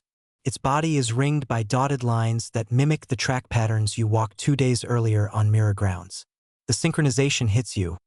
Story, song, step, pigment, star. They're all verses in one giant, unrolling score. You whistle that mudlark phrase from your reed, and wind in the canopy answers via rustling leaves. Collaboration complete. You start downhill, sunlight warming shoulders. Mica flashes inside pocket like a backstage disco ball. Quartz answers with steady heartbeat thuds.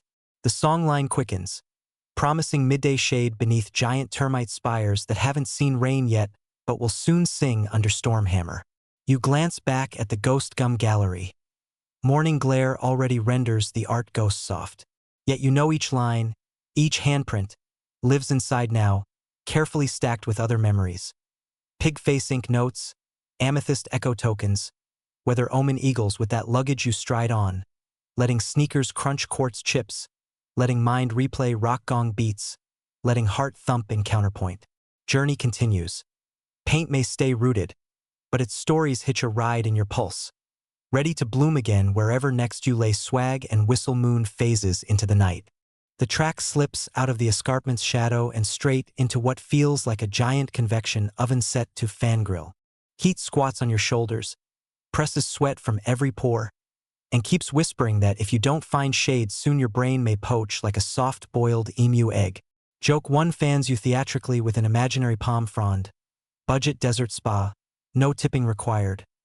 The melody compensates by modulating into quick, breezy syllables, as if urging feet to tap dance across the pan before sols start sizzling. Remember those termite cathedrals forecast earlier? They rise ahead now, ochre skyscrapers studded with busy residents. You weave between them, thankful for slivers of shade their walls cast. A breeze funnels along the corridor, and you stick your face against one spire's cool flank, sighing louder than a heat-struck dingo. Mainstream historical fact strolls in wearing a sun hat. Termite mounds have long served as natural refrigerators. Desert travelers sometimes carved small alcoves on the shaded side to stash berries or meat, the internal airflow keeping perishables edible for days. Nature's minibar, no extortionate checkout charges. Pressing on, you spy ahead a ring of mulga trees so dense their crowns braid into a living pergola. Beneath, light dims to green gold, temperature dives, and you exhale relief that ripples every tendon. Quirky tidbit time. Some elder stories claim goanna fat mixed with crushed mulga leaves created a slick body balm, sunblock, bug repellent, and fashion statement all in one glistening coat. You finger the tiny goanna scale you found back at the ravine and imagine marketing Outback SPF 35 Lizard Lube. Joke 2 adds a jingle. Because wrinkles are scarier than scorpions. Within the pergola, you discover the first stone well, an oval shaft about chest wide, its rim smooth shiny by untold rope loops. You drop a pebble. It clacks on stone, then splashes far below. Water song echoes upward, cool enough to make teeth ache. You loop your kangaroo skin water bag, portable eco-friendly thermos since 40,000 BC, and lower it carefully. While it fills, the melody slows, giving space for contemplation. Historians still argue whether such wells are purely natural sinkholes opportunistically widened or whether early engineers carved them deliberately, sealing walls with ash slurry to prevent seepage. Either way, you hoist the bag, uncap, and drink until your tongue forgets what dust tastes like. Leaning back against mulga bark, you notice faint zigzag carvings around the well mouth. They resemble, almost exactly, the lines on the message stick doodle you studied under the ghost gums 2 nights ago. Coincidence? The song line pings a soft harmonic that feels like a wink. You trace one zigzag, wondering if it maps aquifer veins or recounts who dug here first. A shadow flits across the clearing. Wedge-tailed eagle again, perhaps same sentinel that forecast warm winds. It circles twice, then glides west. Your melody echoes its flight path with a descending scale, signaling it's time to leave shade and tackle open spine effects plane. You knot a strip of wet paperbark round forehead for evaporative cooling, a trick gifted by the teen courier yesterday, and step into the furnace once more. After a kilometer, heat haze wriggles across the flat like invisible serpents. Each breath tastes of hot iron, but quartz in pocket retains a tiny chill from well water, a secret ice cube against your thigh. Joke 3 mutters that you've invented the earliest refrigerated cargo pants. Far ahead, a low dust cloud billows, herd of wild camels browsing acacia shrubbery. Imported generations ago, now they roam free and confused, like tourists who missed the last shuttle bus back to town. The song advises a wide berth. You veer left, giving them space. Mainstream zoological aside, Aboriginal stockmen in the 19th century incorporated camel paths into older songlines, updating verses with new stanzas about watering points tall enough for 7-foot humpbacked beasts. Some purists grumbled at the remix, but navigation has always been an evolving playlist. On your detour you stumble upon a curious artifact, a flat stick with notched edges lying half buried in grit. You dust it off, bull roarer, the ancient whirring instrument that sends low-frequency drones kilometers away. Open scholarly debate slides in. Researchers still spar over whether bull roarers served purely ritual roles or doubled as sonic signposts guiding night travelers like talking beacons. You twirl the cord experimentally, blades slicing arcs until a deep growl rolls across the plain, making camels pause mid-chew. The vibration thrums in your ribs, synchronizing with the song's bass line. Instant surround sound upgrade. You pocket the bull roarer, feeling its weight beside mica and quartz, a trio now expanded to quartet. Clouds begin smudging the cobalt sky, thunder beings prepping another performance. The tune picks up tempo, urging you toward a cluster of low ridges where breezes promise respite. As you walk, you realize each new object you're carrying represents a different sonic flavor. Mica's tinkling, quartz's heartbeat, bull roarer's drone. Your own desert orchestra waiting to debut. Late afternoon light turns amber, painting Spinifex tips bronze. You crest a knoll and behold the next destination. Twin mesas framing a shallow valley striped with ghost gums. The songline lowers pitch, calm, telling you wind here funnels gently even during storms. Ideal campground. You descend, ankles grateful for cushioned loam after hours on crunchy gravel. Beside a fallen ghost gum limb you find scatters of bright red seeds. Kurrajong pods split open by cockatoos. You gather a handful, roast them quickly in coals, and crack the shells with quartz edge. Nutty, buttery flavor floods palate. Vitamin boost inbound. Remember the Kwandong vitamin C bomb? This is protein's answer. You offer a few seeds to the breeze in tribute. It answers with a cool sigh sliding down valley, air conditioner set to comfort mode. Dusk arrives in layered pastels. You erect swag under a rock overhang flecked with mica sparkles. Call back to those ground stars. The frogmouth has not yet clocked in, but cicadas test their engines. You produce the bull roarer again. Give it a slow whirl. Its low drone meshes with insect tremolo, and for a moment you hear what the ancients might have coded. A compass hum pointing true, a lullaby for restless night creatures, a simple reminder that someone else is within friendly sonic range. After the instrument stills, you breathe in mulga smoke trailing from your tiny fire, waterproof canvas warming your back, well water cooling your insides. Thunder rumbles far off, but wind here stays gentle, kept in line by mesa's shelter. You recall Goanafat sunscreen, termite refrigerators, moon discs, and shadow clocks. Each quirk stacking atop the boomerang tails of story wall like interlocking feathers on that soaring eagle. Nothing is wasted, nothing forgotten. It all feeds the widening river of narrative you carry as night falls fully. First stars peep above mesa rims. You blow 3 soft notes on the reed whistle. Somewhere out in the Spinifex, a lone bilby pops its head, ears glowing translucent in starlight before it vanishes again. Audience secured. You slide into swag, tuck mica by your heart, quartz under palm, bull roarer at feet like a sleepy guard dog, and hum the cooling breeze verse. In seconds eyelids drop, but mine smiles, pleased that even in blistering heat, you've collected fresh sounds, fresh facts, fresh jokes, and, importantly, one more refill on ancient hydration knowledge. Rest comes easy when history itself fans you to sleep. Dawn peels itself over the twin mesas in slow-motion layers of rose and tangerine, as if the sky is too sleepy to commit to just one outfit. You blink awake to find quartz pulsing faint amber under your palm, bullion of borrowed sunrise. The mica shard resting near your heart glitters like it has gossip to share, while the bull roarer at your feet stretches in the dust, looking every bit the wooden kelpie you imagined it to be. You unzip the swag flap and inhale crisp air that tastes of last night's mulga smoke, fresh rain lingering somewhere offstage, and the faintest tang of roasted Kurrajong nuts still clinging to your beard, or wood, if you had one. Joke 1 brushes the imaginary crumbs away, compliments your gourmet wilderness aftershave. The melody resumes, unfurling a bright pentatonic riff, promising a day rich in waterholes and stone gardens.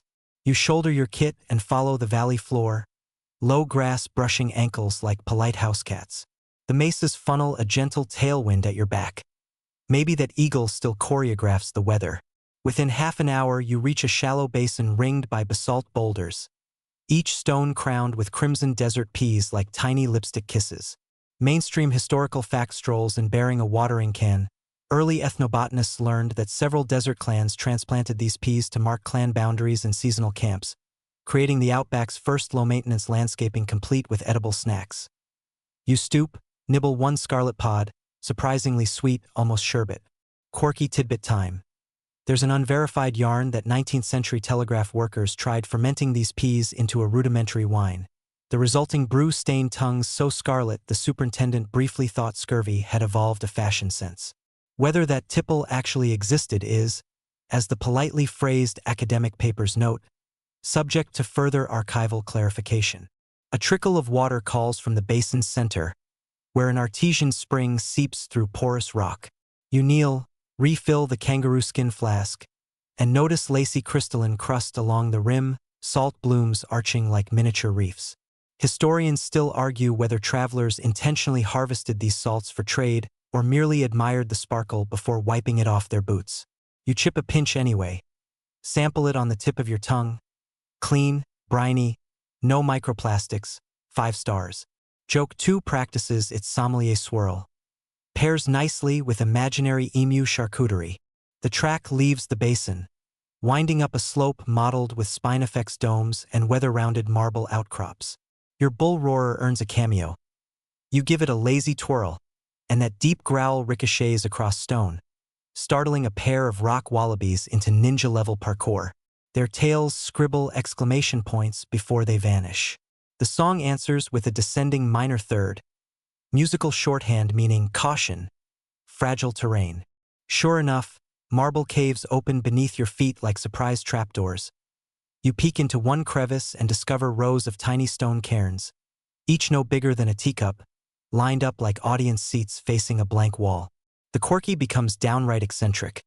Some oral histories say children built these listener towers so they could eavesdrop on cave echoes, rating each stone's acoustics the way tech reviewers rate earbuds.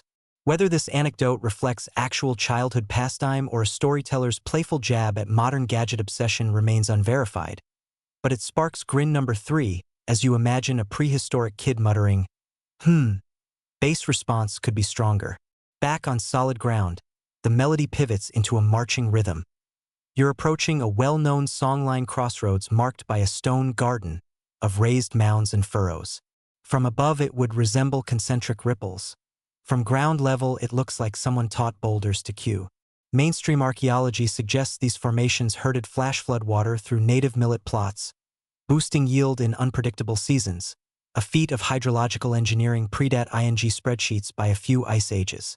But the open scholarly debate whispers on, were the rings purely agricultural, or did they also map celestial paths, doubling farmland as nocturnal observatory?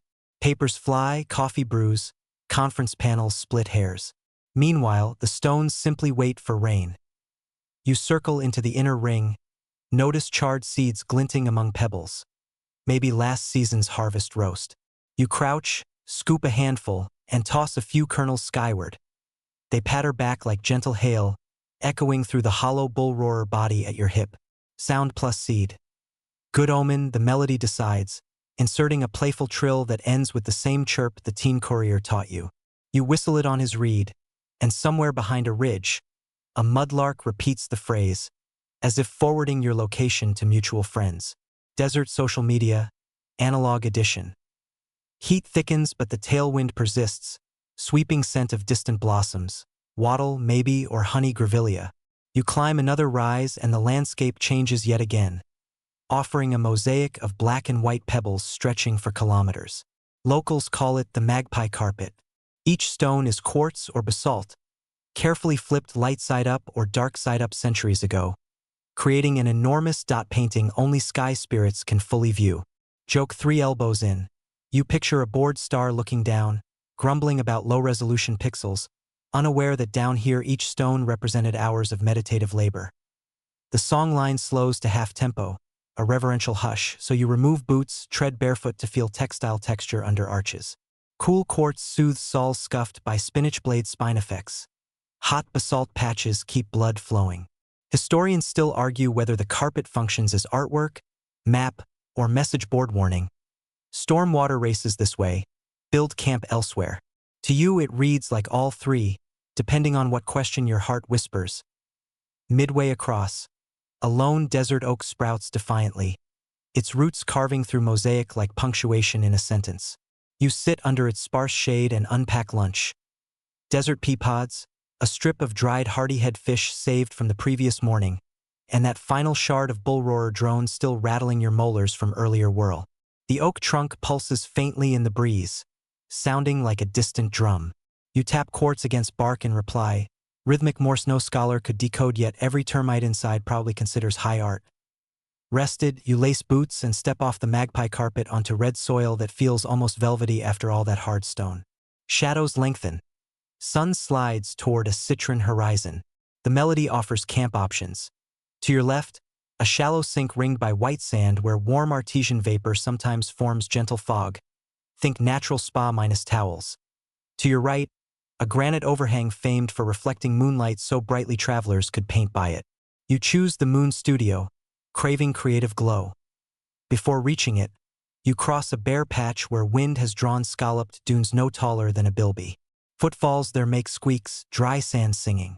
You hum along, discovering if you land heel-toe at just the right tempo, you can make a scale, each dune a different pitch. You record the pattern mentally, vowing to teach it to any child who ever complains there's nothing to play with in the desert. Granite overhang attained, you set fire, spread swag, and angle mica shard toward the eastern sky. First stars appear, but tonight the moon hogs the stage. A bright three-quarter slab climbing quick, slathering silver across rock until the wall glows like polished steel. You gather a stub of charcoal, sketch a quick spiral on stone. Tribute to yesterday's story wall hands, proof this studio remains in use. An unobtrusive breeze dries the mark, sealing it for whichever pilgrim wanders next. Bull roar, reed whistle, quartz, mica, each laid out beside bedroll, poised like instruments awaiting encore. You spin the bull roar once, letting its bass ripple outward under the moon. You add a clear reed tweed overhead, then flick mica to catch starlight strobe. Together they layer a chord so satisfying you feel your lungs release every leftover worry. The frogmouth joins at last, its hoots sliding soft as butter onto the sonic bread you've baked. You crawl into swag grinning, convinced the night has turned itself into a music box wound by your own hands.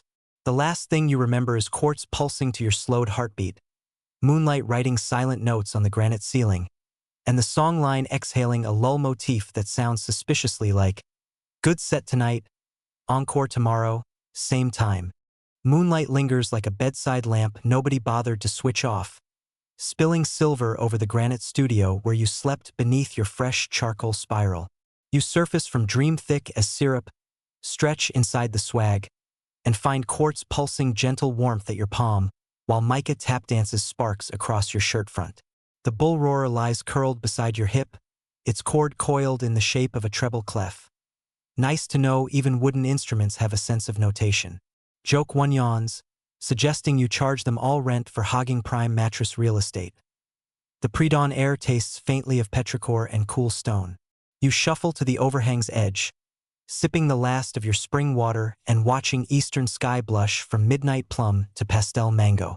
The song line in your head starts with a single low didgeridoo drone, then blooms into a chord that feels like sunrise itself stretching after a nap. It announces an important waypoint, an ephemeral soak nestled 3 valleys away, only holding water for a few moon cycles after storms. You'll need a refill before tackling the oak belt you spotted yesterday. Boots laced, swag rolled, instruments holstered, you set off downslope. Every footfall kicks mica flakes into morning sun. Confetti for an audience of exactly one smug thorny devil lizard doing push-ups on a rock. Mid-stride, you recall a mainstream historical fact. Some desert mobs timed long journeys so travelers reached soaks at dawn, when night-cooled earth reduced evaporation losses. Modern hydrologists nod approvingly, as though the ancestors had secretly attended their graduate seminars. Beyond the granite shelf, ground softens into pale sand rippled by last night's breeze. Your boots squeak, dry sand again hitting those high glassy notes, and you decide to compose a little percussion piece. 2 steps fortissimo, 3 pianissimo. Throw in a skip to keep the critics guessing. Joke 2 critiques your choreography. If Broadway ever needs a musical about silica, you've already nailed the tap routine. The melody guides you into a low corridor flanked by spine effects that arches overhead, forming a tunnel prickly yet strangely snug. Dew beads cling to stiff blades, sprinkling your sleeves when brushed. Free morning shower. Halfway through, a glossy spider the size of a thumbnail rappels past your nose on a silk thread. Quirky tidbit emerging. Certain desert spiders produce silk strong enough that early telegraph repair crews allegedly used it to lash broken porcelain insulators until proper wire arrived. Whether that's nifty field ingenuity or post-facto bragging remains, predictably, an ongoing scholarly debate. Tunnel opens onto a flat of red clay still damp from earlier storms. Fresh kangaroo tracks stencil the mud, overlapping like a chaotic family tree. You crouch to inspect and notice smaller prints, bilby perhaps, inside the roost broader splay. It reminds you of yesterday's listener tower cairns. Stories on stories, layers upon layers. The songline responds with a call-and-response rhythm. Your hum echoes the print pattern before you rise and follow the widest track, trusting the roost to know quickest route to water. Heat begins dialing up but stays merciful for now. You crest a knob and there, shimmering below, lies the soak. A shallow dish cupped by sandstone lips, mirror still, ringed with spiky grasses already gossiping in shadow. You descend quickly, kneel, and sample. Cool, sweet, tinged with mineral iron. The desert's version of artisanal sparkling. You dunk the flask, then your headband, squeezing chill droplets down the back of your neck. Satisfaction sighs right out of you, audible enough to set off ripples. While refilling, you spot thin reed stalks clustered at the soak's edge. Their tips bear tufted seed heads dyed palest lavender, sky lavender. You realize, matching dawn's earliest color. Quirky bonus. Some elders wove these reeds into miniature mats given as courting gifts. Accept one, and you effectively said, "Sure, I'll share my campfire playlist." The custom apparently fizzled when cassette tapes arrived, which makes you snicker. The desert went from woven Spotify to hissy mixtapes in one technological blink. Breakfast beckons. You fetch 2 of last night's roasted Nardoo cakes from your pouch, crumble salty crust into soak water, and watch hearty-head fingerlings dart up for the treat. Joke 3 swans in, announcing you've opened the Outback's smallest underwater bakery.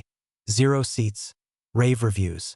You eat the rest, wash hands, and stand, feeling refreshed enough to tackle those distant oaks. A gust rattles reeds. Bull roar cord twitches like a pup's leash. You swing it once. Just a courtesy growl to let weather know you're mobile again. The low frequency vibrates through collarbone into teeth, harmonizing with quartz's faint heartbeat click. The sky answers not with thunder but with a warm exhale that nudges you southwest. Right where the melody points, trail climbs gentle ridges of soft limestone pocked by solution holes. At one pit's rim you glimpse glitter, opal flecks swirling in dust devils born from your passing shadow. Another mainstream fact slides forward. Opalized fossils, including 90-million-year-old dinosaur bones, have surfaced in similar karst pockets, prompting paleontologists to prowl the desert like treasure hunters with rock saws instead of cutlasses. Historians still argue whether local songlines encode memory of those ancient bones as stone lizards that shine, or if that translation is the romantic projection of dino-obsessed academics. You decide ambiguity is half the fun. Sun climbs. You sling the damp headband around wrist, a traveling evaporator. The oak belt finally looms, treetops fluttering green bronze under high breeze. But before shade swallows you, the melody inserts an interlude. A glide down a shallow dune where sand has sorted itself into glittering layers. Blush, ivory, charcoal. Each color band pulses as heat ripples above, forming a desert zebra crossing. You pace across strip by strip, counting them like measures in a bar. At stripe 7, quartz in pocket strikes mica with accidental clack. Perfect rim shot to finish the phrase.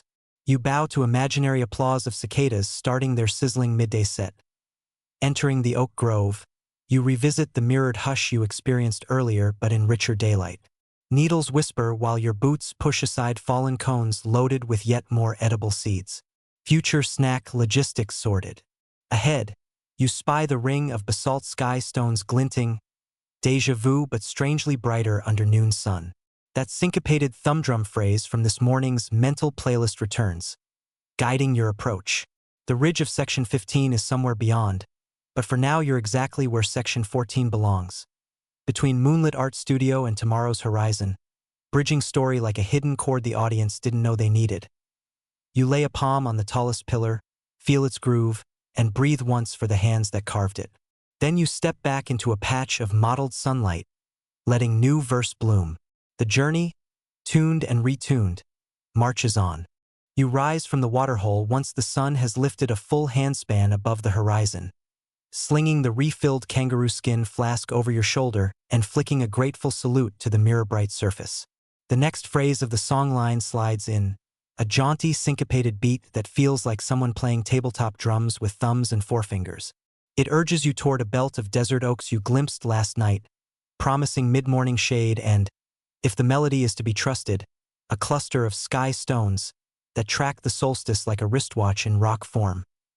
Your boots scrunch through iron-red gravel, each crunch answered by the quartz sliver in your pocket clicking approval. The mica shard, ever the diva, catches sunbeams and tosses them onto termite mounds as you pass, spattering them with disco dots. Joke 1 lobs itself into the heat. You consider invoicing the mounds for your freelance lighting design. Payment accepted in cool air conditioning vents, please. Soon the landscape tilts, ground rising in gentle ripples until you stand atop a low ridge. Below, the desert oaks assemble, tall and wiry, their needle leaves sighing in a constant minor chord. You dive beneath their canopy and instantly feel temperature drop the way a curtain falls after a play's last line. Audience, in this case your overheating brain, bursts into silent applause. Mainstream historical fact walks on stage carrying reference cards. Researchers mapping these oak groves with LiDAR discovered buried earthworks for water runoff, evidence that ancient land managers diverted seasonal rains to give seedlings a head start. Sustainable forestry, pre-PowerPoint at a Tea Grove Center you find the promised sky stones. 11 basalt pillars no taller than your chest, set in a gentle arc sunlight knifes through leaves, spotlighting the tallest pillar. You touch its cool flank and feel shallow grooves spiraling upward, some marking method you haven't decoded. Scholars still argue whether the pattern is pure ornament or a 2-in-1 protractor for measuring solar zenith. The debate once prompted a 30-page journal spat so fiery the footnotes could have roasted a bilby. You step back, raise the reed whistle, and send 2 quick chirps across the grove. A reply chirrups from somewhere high among the needles. Surprisingly melodic creak of wind-bowed branches joining your tune. Quirky tidbit. A handful of 19th century surveyors swore desert oaks could imitate bird calls when wind velocity hit just the right knot. Their officer scoffed, yet you're hearing a dead-on butcherbird impression right now. Whether that counts as botanical ventriloquism or simply pareidolia born of loneliness remains untested. But delightful. Mid-morning haze thickens. Sunlight turning to syrup you have to wade through. You dampen your paperbark headband, letting droplets snake down temples. Joke 2 pats your back. Nothing like avant-garde fashion that doubles as evaporative cooler and accidental forehead facial. The songline changes key again, dropping to a measured heartbeat pace. That means slow down. Ground knowledge ahead. You spot it almost immediately. A shallow depression ringed by curious stone wedges, each wedge pointing toward cardinal directions carved into their flanks with neat, chiseled precision. Mainstream archaeologists nickname structures like this compass bowls, and argue they taught navigators how to set out at night when clouds masked stars. You crouch, fingertips tracing the North Point wedge, and notice embedded flecks of mica still sparkling after who knows how many wet seasons. Callback City. The ground star pigment followed you all the way here. While studying the bowl, you see something brighter wedged between 2 stones. A bead of translucent glassy green. You pry it loose, opalized desert pea seed, polished by years of grit. Its swirl of red at the center echoes yesterday's lipstick kiss flowers. You pocket the bead beside quartz and mica. Your jeweler line is getting dangerously fabulous. Stomach rumbles. Apparently sherbet peas and leftover fish crumbs aren't an indefinite fuel source. You step beyond the grove into sun again, scanning for shade food. The song offers a playful trill exactly when a clump of Nardu ferns appears in a damp pocket of sandy clay. Remember the Burke and Will's cautionary tale? You kneel, grind the spores between quartz and a flat basalt plate, then mix them with a splash of spring water until a paste forms. Historically, Nardu carried explorers through droughts. The trick is roasting the spores first to avoid thiamine-robbing enzymes. You roasted seeds last night, so the plate's still warm enough to finish the job. You taste the dough, nutty, vaguely popcornish. Joke 3 size. Who needs food delivery apps when you've got a built-in chemistry set and several thousand years of culinary beta testing? Fed? You shoulder pack and climb the ridge's far side. The path weaves through cracked limestone pavers where opal sparks wink in crevices. Here the tune sharpens, quicker steps, lighter heel drops, because the next destination involves fragile thunder eggs, spherical geodes rumored to explode if campfires are built too close. Fringe tales insist elders used them as weather charms, tossing an egg onto embers to coax clouds to burst. Geologists counter that thermal shock merely pops hollow nodules. Historians still argue whether the ceremony was deliberate or a happy accident, rebranded as ritual after someone's marshmallows went airborne. You decide not to test the theory. You've seen enough desert pyrotechnics courtesy of lightning. By early afternoon, clouds billow slate blue in the far west, thunder being rehearsal yet again. The bull roarer quivers at your hip like a dog sniffing storm on the wind. You oblige, giving it a languid spin. The drone tumbles out, low and steady, and clouds seem to hesitate, as though listening. Not full rain dance energy, just a heads up to the sky that a respectful traveler's passing.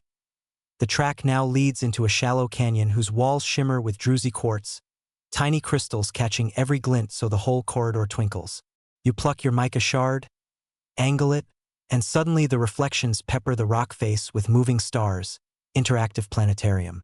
You glide through, casting constellations left and right, whispering the names you learned on earlier nights. Seven Sisters, Emu in the Sky, Kangaroo's Elbow. Wind gusts in, swirling dust motes into nebulas. You half expect the frogmouth to issue a commentary from a perch overhead, but he's probably on coffee break. Halfway down the canyon, you reach a natural stone arch underneath. The ground temperature plunges a full 10 degrees, and moisture beads on your lips. A tiny trickle seeps from the arch's ceiling, so cold it films your fingertips in instant relief. Mainstream hydrologists map such seeps to perched aquifers sealed behind impervious shale layers. Local song simply calls them stone tears. One elder once joked those tears fall whenever travelers forget to thank the land. A reminder to keep gratitude flowing. You whisper thanks, catch a palmful, and an opal glint inside your pocket bead answers with a spark. Late afternoon sets orange fire to the canyon mouth ahead. You push on, emerging onto a wide amphitheater of flat sandstone. At its center sits a single thunder egg flanked by painted circles, clearly a ceremonial marker. You keep a respectful distance, place your opal seed bead on a smaller neighboring rock as token exchange. Then back away humming last night's Moon Studio lullaby. The egg stays quiet, no marshmallow disasters today, and clouds dissipate as if satisfied. Camp tonight, the melody tells you, lies beneath a crescent cliff that glows coral under sunset. You arrive as sky bleeds magenta, set tiny fire in a nook sheltered from geodes. Quartz beside flame pulses, mica flutters rainbow flecks, bull roarer rests like a cat curled tail to nose. You roast a final handful of Nardu dough, flavor it with the salt bloom flakes, and dine while cicadas rev up evening motors. Before sleep, you spin the bull roarer once more, slow farewell arc. The drone merges with distant thunder still sulking beyond horizon. A duet equal parts lullaby and weather report. You tuck mica near heart, quartz under palm, and drift off repeating the new stanza that catalogs sky stones, compass bowls, thunder eggs, and stone tears. Fresh verses stitched into the ever-growing map that sings you forward even as dreams reclaim the night. Heat deepens, pooling between the desert oaks until even the shade feels like someone turned the thermostat to simmer. You dab the paperbark headband across your brow, squeeze it. No more cool drip left. Then knot it back, a slightly wilted crown. Quartz and mica clink in your pocket, urgent as toddlers begging for juice. so you promise them the next breeze, whenever that decides to show. The songline lifts into a lilting backbeat that nudges you south through the oak belt toward low hills tinted mauve by dusted morning light. A sparrow-sized pardalote flits overhead, its chirp matching the melody's upbeat triplet. You answer with the reed whistle's mudlark phrase. The pardalote pauses on a twig, head cocked, clearly trying to figure out why the mudlark's voice is coming from an underhydrated biped wearing a lizard scale bracelet. Joke 1 tilts its hat. Nothing to see here, feathered sir. Just your regular cross-species karaoke session. Beyond the grove, the terrain flattens into a plain of hard-baked clay covered by scattered gibber stones polished slick by wind. They glint like marbles beneath a brutal sun, each stone a tiny mirror returning your dazzled squint. According to mainstream geomorphologists, gibber pavements form when finer sediments blow away, leaving a mosaic of quartzite and ironstone armor that protects the soil beneath. Early drovers cursed the ankle-twisting rubble, but songline travelers folded gibber patterns into their verses. Every color shift, every odd-shaped cluster, another breadcrumb in the endless loaf of landscape memory. Half an hour in, you notice a spur of darker stones arranged into a crooked arrow. Bend low, yes, definitely intentional. The melody confirms by dropping to a low, suspenseful hum, telling you to follow the arrow due west toward a band of charcoal soil. There, the ground suddenly noses downward into a sink hollow where the sun seems reluctant to reach. You descend gingerly, soles crunching through a litter of blackened seeds and ash. The smell? Smoky, nutty, a little sweet, like someone roasted coffee beans in a eucalyptus smoker. Quirky tidbit. Some communities deliberately created these pit pantries, slow-burning seed roast pits whose residual heat kept for days, offering travelers a grab-and-go protein buffet pre-packed by yesterday's camp. You sift through cinders, find a few uncharred Kurrajong kernels, pop them in your mouth. Espresso crunch heaven. The songline urges caution. Never linger too long in a stranger's pantry. You thank the ashes, then climb out, brushing charcoal from knees, adding accidental war paint streaks across your shins. Joke 2 notes that if fashion magazines ever pivot to post-apocalyptic chic, you're ready for the cover shoot. Plain stretches again, but a shimmer on the horizon hints at mirage or miracle. Two prickly silhouettes resolve into the ragged remains of colonial telegraph poles, long ago abandoned when coastal cables rendered the inland wire obsolete. Rusted ceramic insulators cling like stubborn barnacles. Mainstream historical fact steps up. From the 1870s, telegraph lines threaded 3,000 kilometers through desert, their maintenance crews often guided by Aboriginal stockmen who already knew every soak, spring, and star track. Some of those wires still hum softly in high wind. Travelers swear you can hear ghost messages. Stop, stop, tapping Morse into the night. You reach a fallen pole, tug gently at a strand of iron wire half buried under gibber. It sings a faint, eerie note C-sharp, if your desert-tuned ear is trustworthy. Open scholarly debate phrase incoming. Researchers still argue whether Aboriginal guides later integrated telegraph hums into ceremonial music or simply ignored the metallic intrusions. Ethnomusicologists scour wax cylinder recordings, but evidence remains tantalizingly thin. You pluck 2 more notes, decide the wire's over tense, and leave it before you accidentally book an unscheduled seance. By noon, clouds gather, filmy cirrus, harmless yet welcome, like gauze thrown over a glaring lamp. Breeze finally stirs, rustling oak needles far behind, then sweeping across the gibber field to ruffle your hair. Quartz in pocket chills slightly, mica flashes thank you signals. Joke 3 fans itself, proclaiming, free AC upgrade just rolled out. No subscription required. The track now tilts toward a crease in the land where red sandstone terraces expose layers like stacked pancakes. You descend natural steps until you're standing inside a narrow defile. Walls rise 10 meters, their surfaces peppered with circular holes the size of your fist.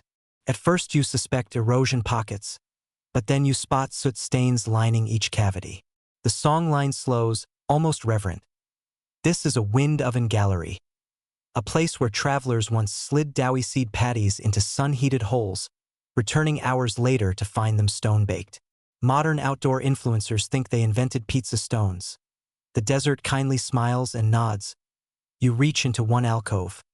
Residual warmth lingers though no fires burned here for days. A flake of flatbread clings to a ledge, stale but still fragrant. Culinary archaeologists would swoon.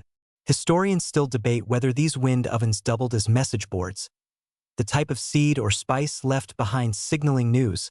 Kwandong with wattle seed equaled safe passage. Pure acacia warned of scarce water. You nibble the crumb. Toasty, peppery. And figure today's message is simply, eat well and keep moving. On the defile's far end, the land yawns into yet another valley. This one laced by a ribbon of white sand dotted with tiny salt crystals that crunch underfoot like sugar. The melody perks up, quickens. This is the outskirts of a dry lake, ephemeral cousin to mirror grounds. Though presently dust dry, the lakebed gleams with crusted gypsum. Sunset over this surface can blind, the verse warns. You pull a strip of bark, fasten makeshift goggles, and press on. Half skirting the lake you spot a cluster of stone poles rising no higher than your waist, each draped with bleached reptile skins fluttering lightly. Offerings, perhaps, field evidence for that weather-calling tradition you skirted when avoiding thunderegg fireworks. You touch one skin, monitor lizard by the scale pattern, and murmur respect. The air feels suddenly cooler. Coincidence or acceptance? Scholar debates queue up like attendees at a conference coffee line. Evening looms. Shadows stretch long and lilac across the gypsum crust. The songline suggests camping on the lee side of a sand hummock where Spinifex anchors the dunes. You oblige, kick clear a circle, kindle fire with last scraps of paperbark. Flames throw gilded halos onto salt crystals, turning lakebed into a disco ballroom for ants. For dinner you prepare a pantry surprise. Kurrajong espresso nuts crushed into nardu crumb, warmed on a shard of telegraph wire balanced over coals. Yes, repurposed tech meets Paleolithic cookware. Taste? Smoky mocha granola. Joke 4 barges in even though quota met. You vow to open a chain called Outback Oats. Chiahu? Full dark now, and gypsum glows, reflecting starlight so efficiently it seems noctilucent. You lay the mica shard face up. It mirrors that glow, doubles it, hands each star a twin. Quartz under palm keeps heartbeat time. Bull roarer curls like a watchdog. The frogmouth's distant hoot drifts across open basin. Prompt, then echo, then hush. You slide into swag under the universe's biggest nightlight.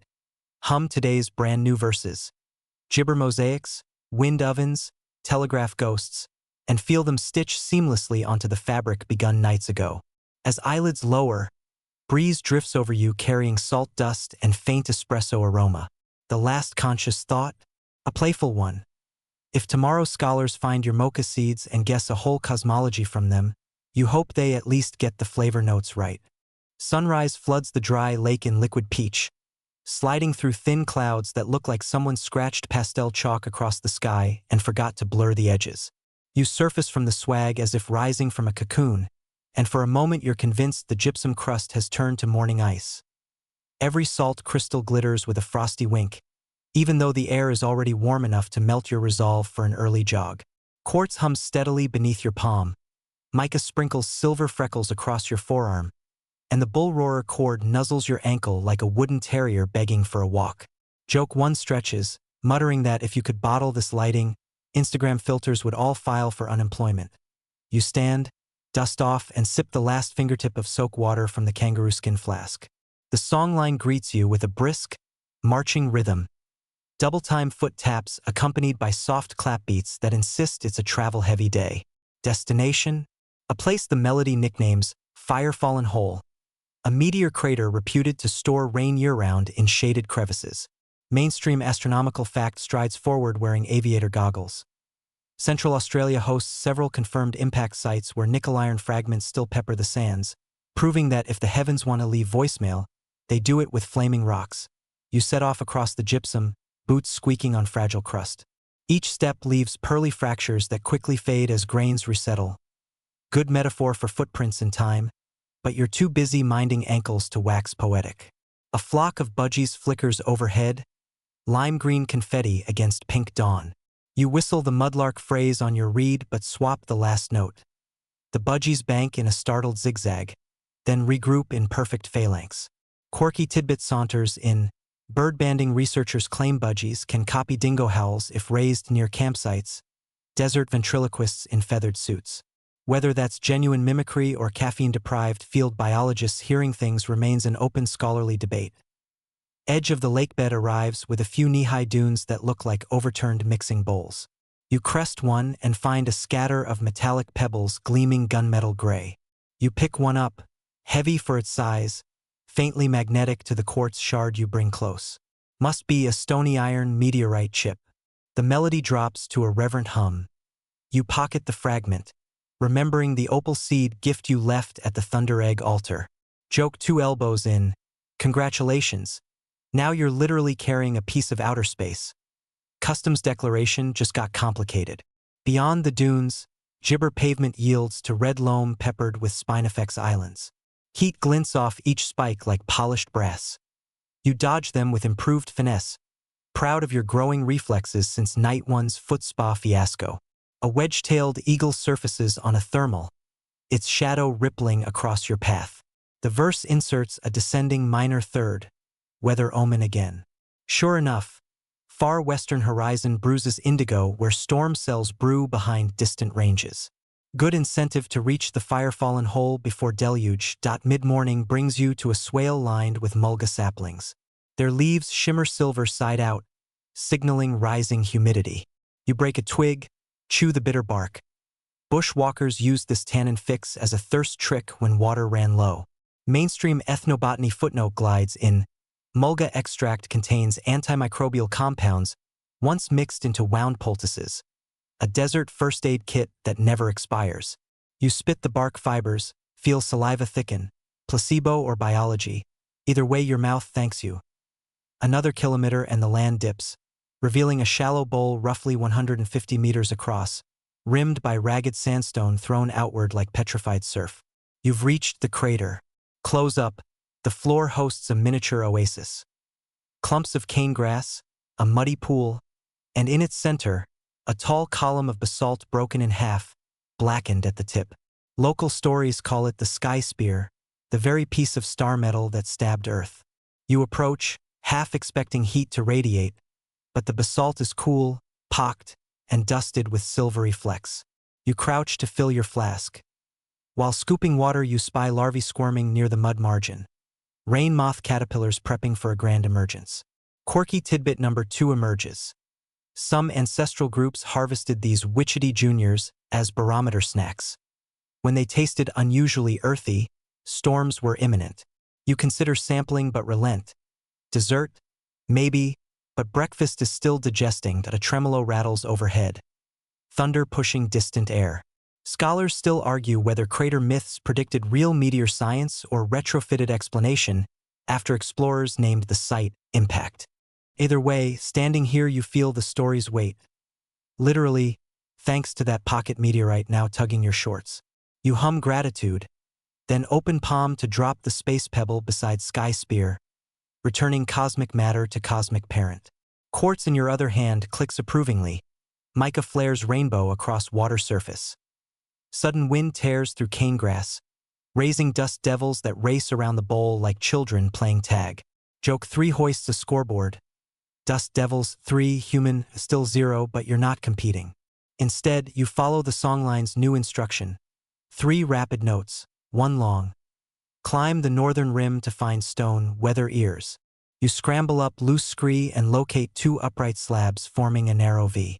When wind funnels between, it moans a flute-like tone, rising in pitch as gusts strengthen, an ancient wind gauge. You place an ear near the gap. The note sharpens half a step. Storms speeding up. You slip a mica chip into the crevice. Its edges buzz like tuning fork teeth.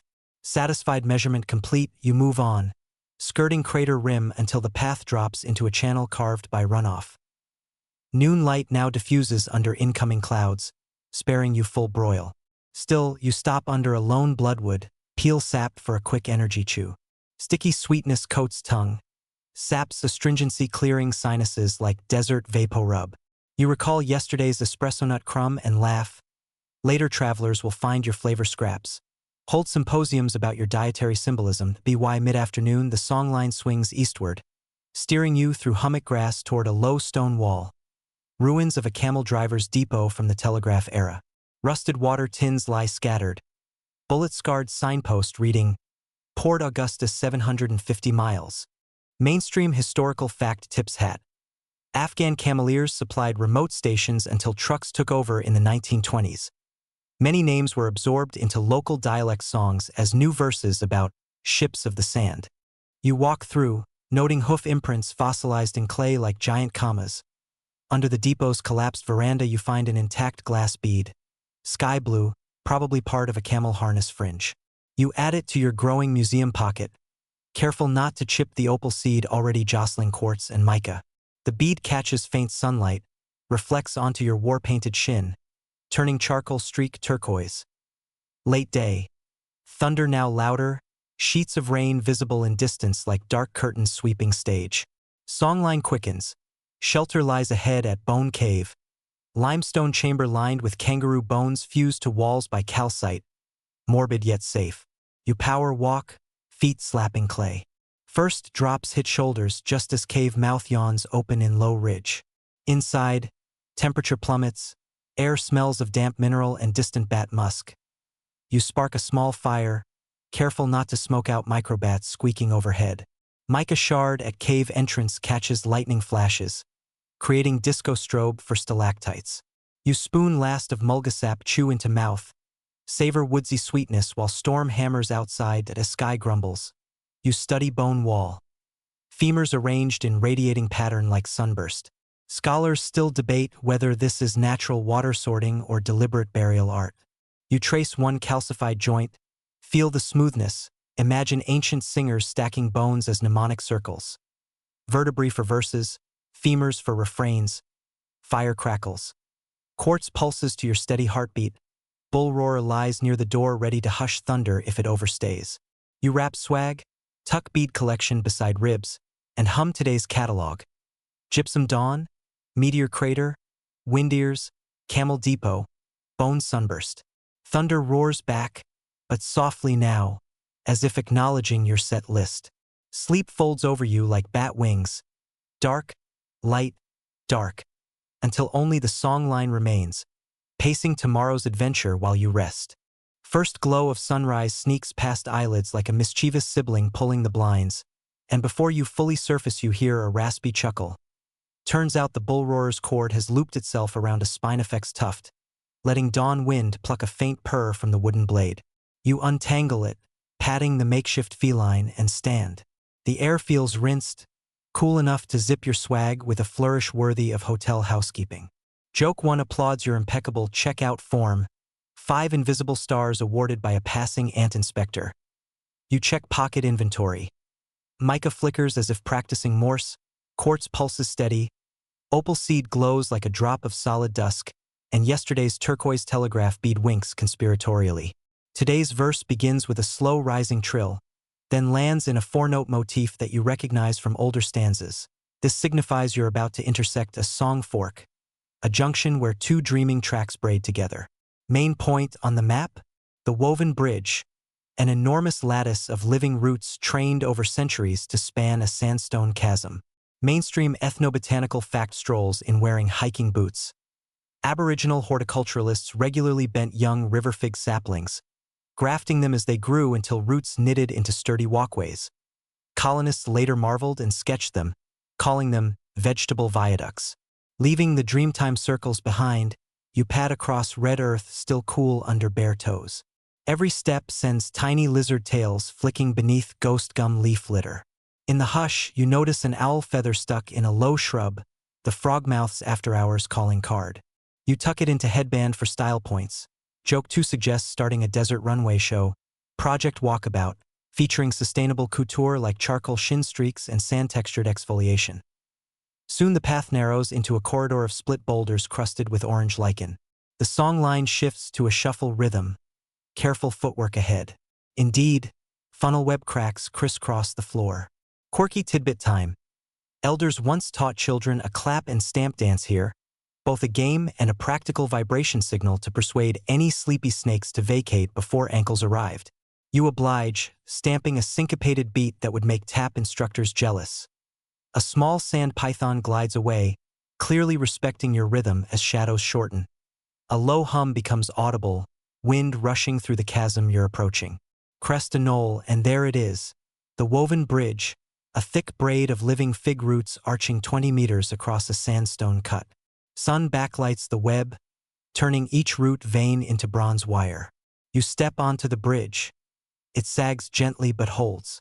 Halfway across, you pause to tie a loose root strand, cord discipline, always. Imagining the generations of hands that performed identical maintenance. Historians still argue whether such bridges began as deliberate engineering or accidental tangles lovingly encouraged after the fact. Either way, your knot earns honorary membership in the Root Guild. From here, the chasm narrows into a slot canyon striped pink and cream. The verse slows, a listening zone. Echo here is legendary, crisp enough that early telegraph crews supposedly used it to check Morse timing. You whistle the mudlark trill. The canyon returns it so precisely you'd swear a mirror version of yourself is strolling opposite wall. You add an extra trill flourish, echo copies, nails the tempo, drops mic joke 3 declares you found the world's first karaoke cave, BYO reed whistle. Canyon spills onto a gravel flat where desert lupins bloom in stubborn clusters, purple flags against red soil. Bees work the flowers lazily, pollen pockets bulging. You remember the sugar bag honey refrain from night 2. Hum it. And a lone stingless bee buzzes your nose before landing on opal seed bead to hitch a shine. The melody responds with a jaunty upscale. Time for mid-morning snack. You crush a lupin petal, taste mild pea sweetness, then chase it with a sip from sky spear water still cool in flask. Further on, ground darkens into basalt pancake layers dotted by shallow pits filled with milky liquid. At first glance you think they're rain puddles, but when your boot splashes, the water congeals syrup slow. This is gypsum spring leachate, locals call it moon milk. Mainstream geological note. Microcrystals of hydrated calcium sulfate ooze through basalt fractures, forming mineral puddles prized for soothing sore joints. You dip a finger, smear a stripe across shin where charcoal streak lingers. The white cream dries silky, leaving faint mint chill. Quirky aside, some bush footy teams once used moon milk as war paint, claiming the reflective sheen confused rival players under floodlights. Whether they won more matches remains unverified. Statisticians never examined the glow factor. The track bends past an abandoned surveyor's cairn, a conical heap of stones topped by rusted biscuit tin. You pry lid, inside, brittle notebook pages covered in copperplate list barometric readings from 1893 plus a doodle of a kangaroo wearing bowler hat. Scholars still debate whether surveyors were bored or brilliant satirists. You consider framing the sketch for future field museums. Replacing tin, you add a mica sliver as update beacon. A shiny post, it's saying, Traveler 2025, spirits high.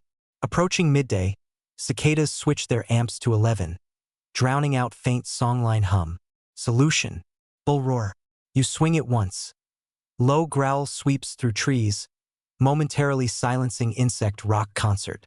In the hush you catch the next verse. A half-whisper instructing detour to Starquil Rock. Outcrop shaped like giant emu feather where rare shade moss grows. A herb used historically to line cradleboards, keeping babies cool.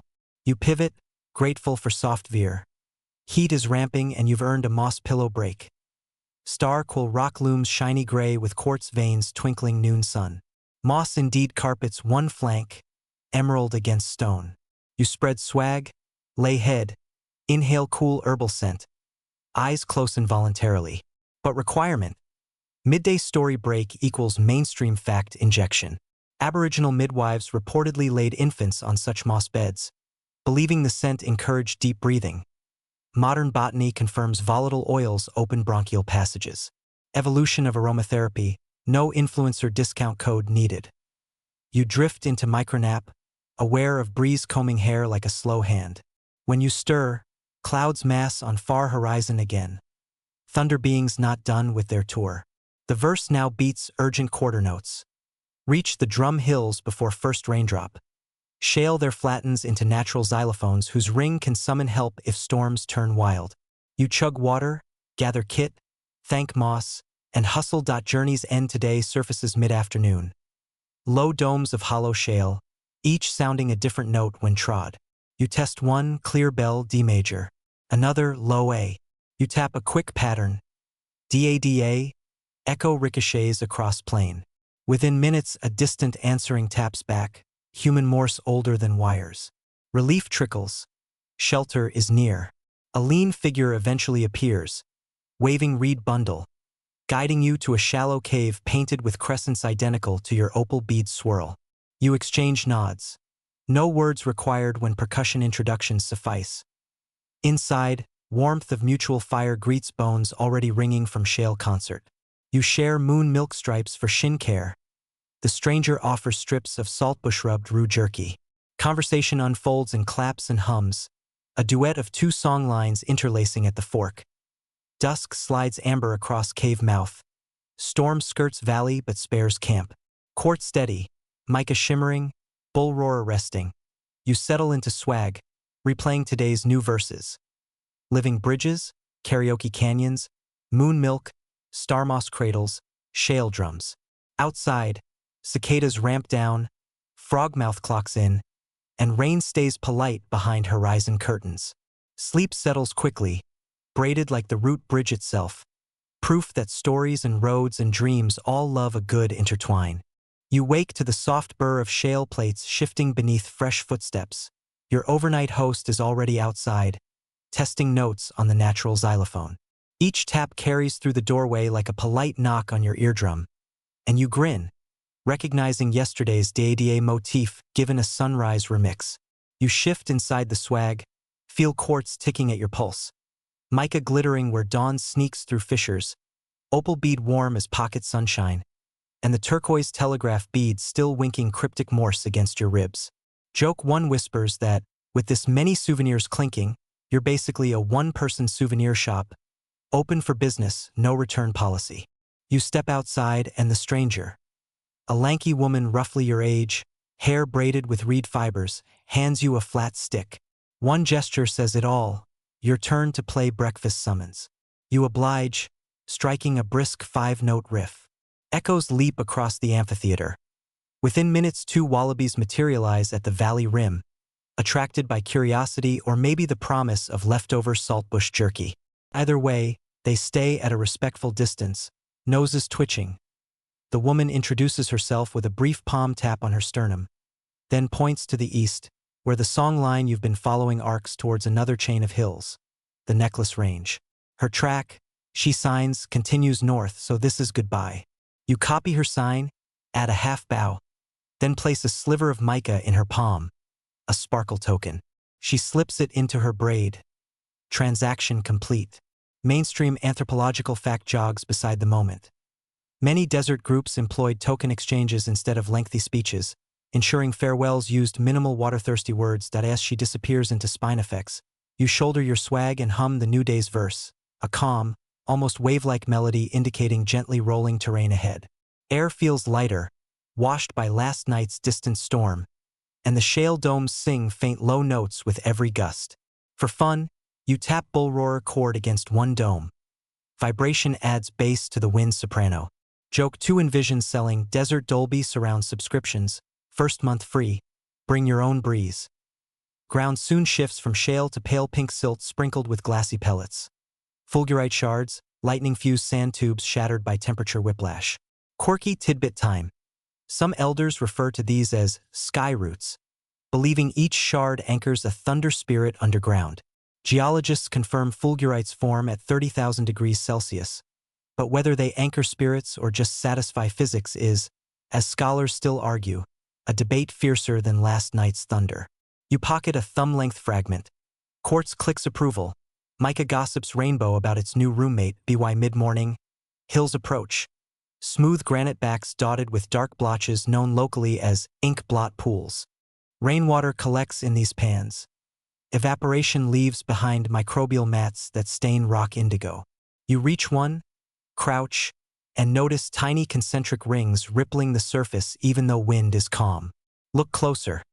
Shrimp, no bigger than rice grains, wriggle just beneath. Mainstream fact cameo. Desert triops eggs can lie dormant for years, hatching only when pools fill. A crustacean pop-up festival. You scoop a few in your flask cap, release them gently. They swirl away, ancient little time travelers. Songline now modulates into dotted half-beats. Caution, steeper climb. You scramble up granite, using natural grip lines etched by millennia of runoff. At the summit, a breath-stealing panorama rolls out.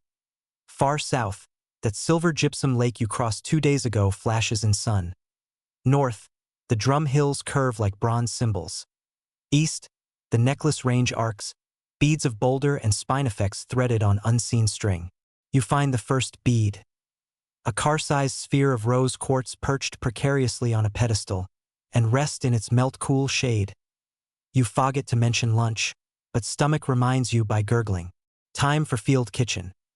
Last hearth saltbush jerky crumbs, a lupin flower or 3, and what luck, nearby you spot a scattering of silky bush tomato, round, orange, checker-skinned. You slice one open with quartz.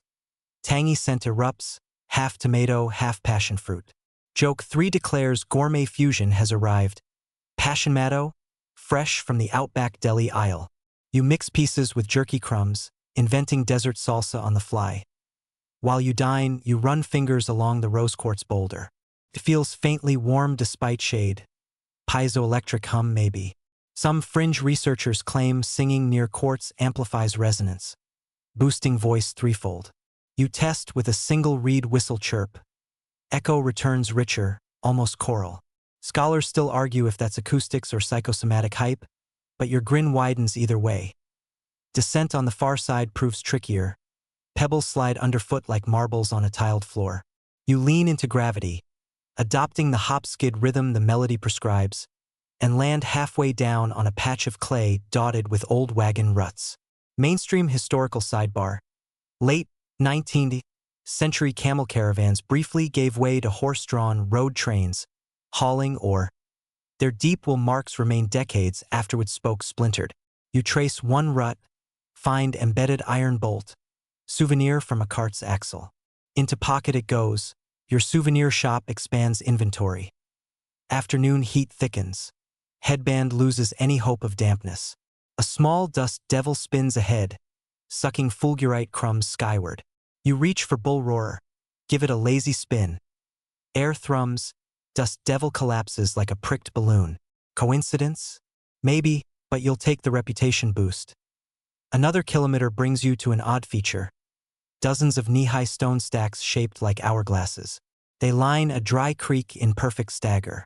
Quirky theory suggests travelers once balanced stones to calculate shadow lengths.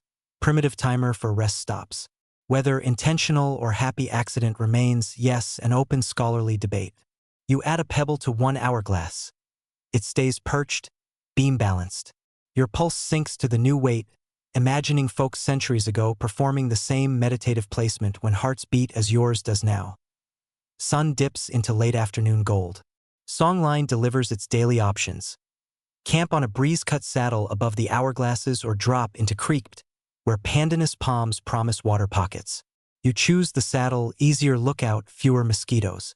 Upon arrival, you build a tiny quartz ring fire, set mica shard to face sunset, and lay swag so feet point toward Drum Hills, head toward Necklace Range. Cardinal comfort. Dinner is water-softened bush tomato salsa spread on Nardu flatbread fragments fished from pouch memory. Stars flicker on. Mica answers, disco mode. You tap reed along quartz boulder, layering soft staccato under frogmouth's distant bass.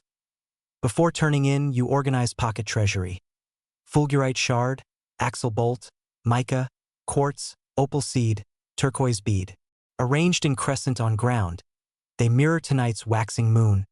Earth gifts and sky gifts finally side by side.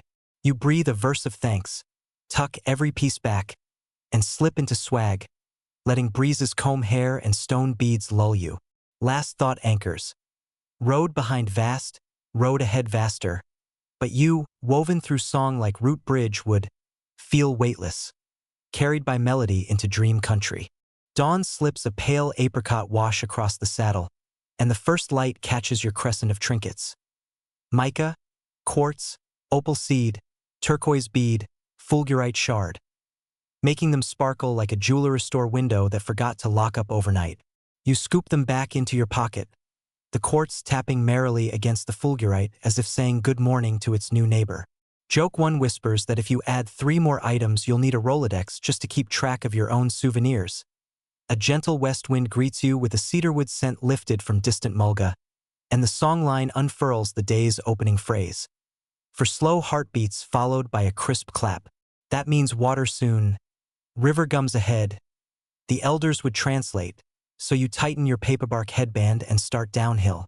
Passing the hourglass stone stacks you balanced yesterday, you notice your pebble is still perfectly poised.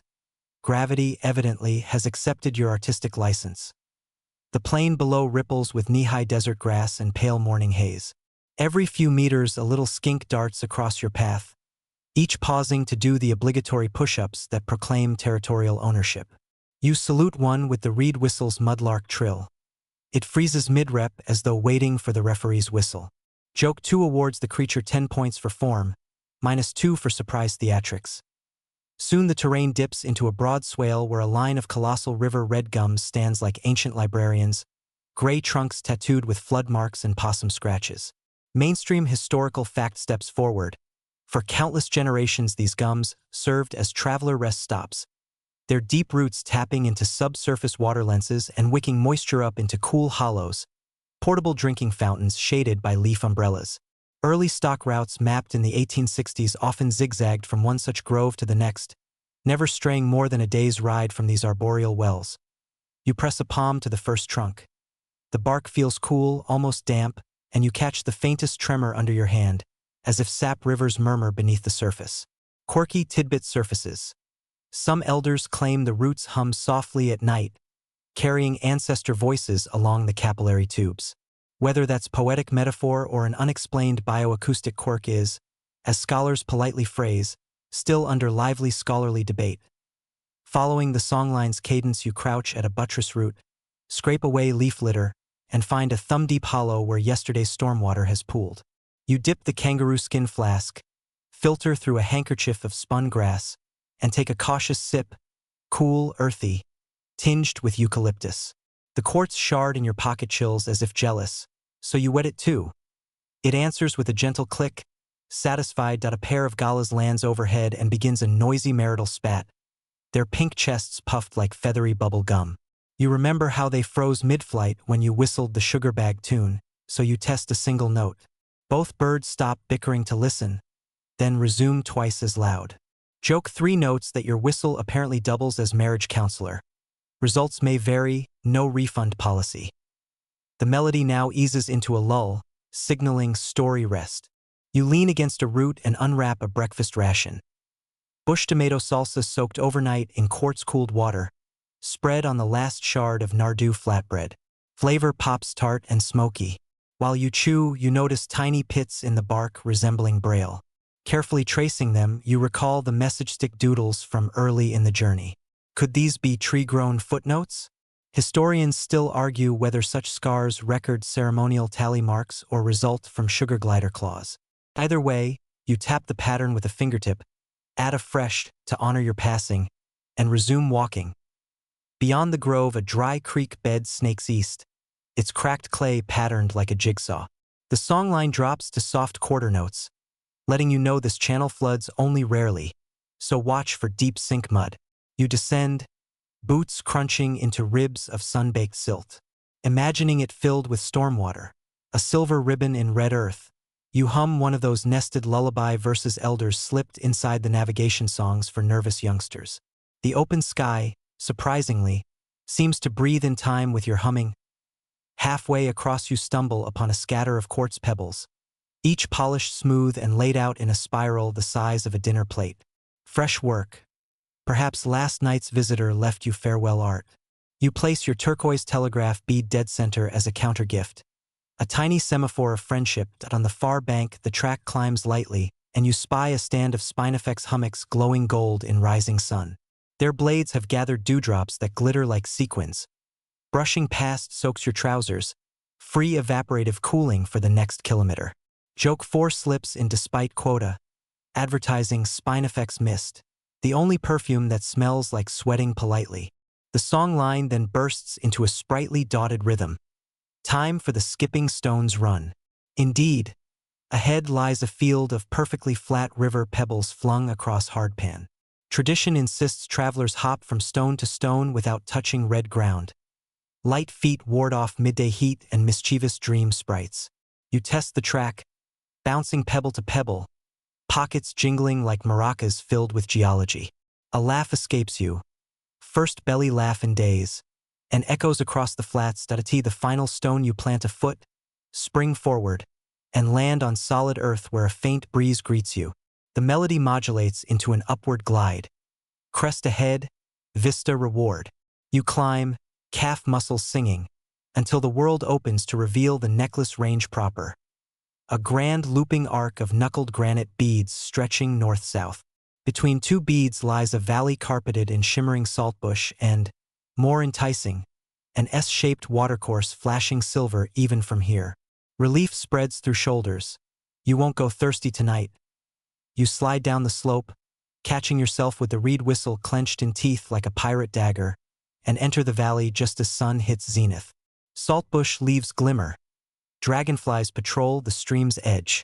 Against a pebble you find another fulgurite shard, sky root encore, and decide to leave it, balance regained. Approaching the watercourse you dip hands, splash face, and notice tiny freshwater mussel shells underfoot. Mainstream ecology note pops up. These bivalves filter thousands of liters yearly, clarifying desert pools. Their presence signals potable water. You toast them with a reed whistle trill before filling the flask. Days waning, the song line extends an invitation to camp beneath a jeweled overhang. Turns out to be a small cave studded with garnet grains that glitter like embers in fading sun. You light a petite fire, set mica to mirror garnet, and lodge quartz by the flames where it pulses crimson reflections. Dinner is boiled river gum root slices, sweet as parsnip, plus jerky crumbs, humble yet perfect.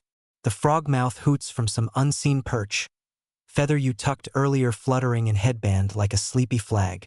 You arrange pocket treasures, quartz, mica, opal seed, turquoise bead, into another moon phase arc, this one filling toward full. Before sleep, you tap the garnet wall with the opal seed. Sparks of color mingle, proof that Earth's jewelry enjoys collaborative sets. You whisper the day's new verse, river gums, root hums, skipping stones, and let it stitch itself to the ever-growing dream quilt. When you finally nestle into swag, the hum of underground water joins your heartbeat, and the songline drifts on duty, ferrying you deeper into quiet than quartz can measure. You surface from sleep just as the garnet wall flickers with first light, each crystal ember catching sunrise like tiny red pilot flames. The mica shard by your head returns the favor with prismatic flutters, while quartz thumps once, little alarm clock heartbeat, against your palm. A bass note rumbles in the distance. No thunder being encore today, just your stomach reminding you last night's humble stew burned off around 3 a.m. Joke one mutters that a growling belly is the desert's least subtle rooster. You stand, roll the swag, and notice the crescent arrangement of trinkets has shifted in the night. The turquoise telegraph bead now points due east, as if moonlight nudged it. The song line apparently agrees, starting this morning with a rolling 3-note riff that translates to follow the bead. You pocket the ensemble, quartz, mica, opal seed, bead, fulgurite, feeling like a jeweler on a jogging circuit, then step outside into crisp dawn air scented with saltbush and last night's smoke. The path lifts immediately, weaving between the granite beads of the necklace range. Each boulder gleams rose-pink under dawn, and the track requires fancy footwork across narrow ledges. You hum the old, skipping stones run, cadence, and your boots remember the choreography, hop hop slide. Halfway up, you find a smear of sky blue paint on stone. Same tint as your bead. Someone else, perhaps the stranger from Drum Hills, passed here recently. A brief hum of connection warms your chest before cardio takes full ownership of your lungs. The ridge crest a shallow saddle holds a field of wiry shrubs buzzing with native bees. Mainstream historical fact joins the buzz. The pale gray turpentine bush here exudes resin early settlers nicknamed desert chewing gum, and indigenous travelers used it to patch water bags and, occasionally, loose tooth fillings.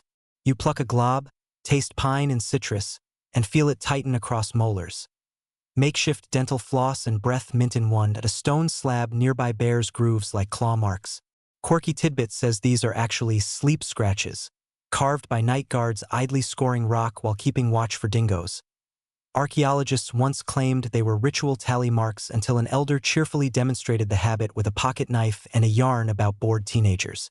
Historians still argue whether the original grooves are 100 years old or 10,000. But either way, boredom clearly has a long pedigree. Joke 2 raises an eyebrow. Turns out the ancient world invented the fidget spinner. They just weighed 200 kilos and weren't portable. Descending the far side, you enter a corridor of dolerite pillars that ring like bells when tapped. You use the quartz edge to strike one, clear F sharp. Another, low C. Instinct pushes you into a quick melody. Mudlark trill on reed whistle, 2 pillar taps. Bull roar swung once for bass. A flock of budgies darts overhead, adding improvised piccolo squeaks. For a moment, the canyon is your concert hall, and you take a theatrical bow to an audience of bewildered wallabies. The track widens into a gravel plain where the stones are laid out in perfect concentric ovals. You recognize this as a cool fire garden, an ancient preventative burn zone that halted lightning blazes. Scientists recently mapped similar ovals with satellite imagery, proving indigenous fire science shaped biodiversity long before modern prescribed burn policies. You kneel, running fingers through soot-rich soil still cooler than neighboring ground, and whisper thanks for centuries of ecological cleverness.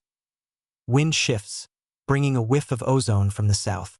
You climb a lookout knoll and spot cumulonimbus towers flexing on the horizon, thunder beings doing morning yoga. The songline answers with a descending caution phrase. Remember the fulgurite shard you pocketed yesterday? You raise it skyward, salute its glassy spine, then return it. Lightning made it once. No need to tempt a sequel. Mid-morning heat settles. You reach a patch of spinifex so dense it looks like the world's worst beanbag factory. Determined not to relive footspa fiascos, you test a new hack heard in a honey-coaxing lullaby. Hum a low drone while brushing tops with a branch. Supposedly, the vibration persuades blades to lean away. It half works. Spinifex parts grudgingly, leaving only 2 minor ankle kisses. Joke 3 scores the truce. Spa treatment downgraded to gentle exfoliation. Progress. Beyond the grass, a shallow gulch hides what locals call the shadow loom. A natural stone wall where midday sun threads through slits, projecting striped patterns that shift like a giant slow-motion harp. You arrive just in time. Bands of light creep down the wall, weaving over ochre handprints left generations ago. You place your own palm beside an ancient outline, fingers aligning eerily. Scholars debate whether the wall served as seasonal calendar or open-air art studio, their arguments woven as tightly as the shadow lines themselves. You decide it can be both, press quartz against the new handprint, and feel the stone vibrate faintly, your pulse or the earth's, difficult to tell. Lunch break comes beside a seep trickling from the wall's base. You crumble leftover bush tomato salsa into the trickle, creating instant soup as sweet as it is savory. While sipping, you notice tiny bronze discs in the mud, seed coins from desert oaks, each embossed with natural ridges that match yesterday's hourglass stones. Currency of the land, valid everywhere but useless to ATMs. You slip one into pocket as reminder a real economy persists beneath plastic ones. Afternoon sees you crest another ridge and descend into a basin where termite mounds tower like melted cathedral spires. The song line slips into echo mode. Long rests, faint notes, signaling hush around sacred ground. You breathe softer, listening. Somewhere deep inside the tallest mound, wind whistles across narrow chimneys. Open scholarly debate wonders if mound acoustics inspired bull roarer design or vice versa. Either way, you rotate your bull roarer once, melding its growl with insect hum until the whole basin sounds like a distant didgeridoo choir. Storm Anvil now looms overhead, gray stomach hanging low. But the song line offers salvation. A lightning-split bobe tree ahead, hollowed yet alive, nicknamed Thunder Bedroom.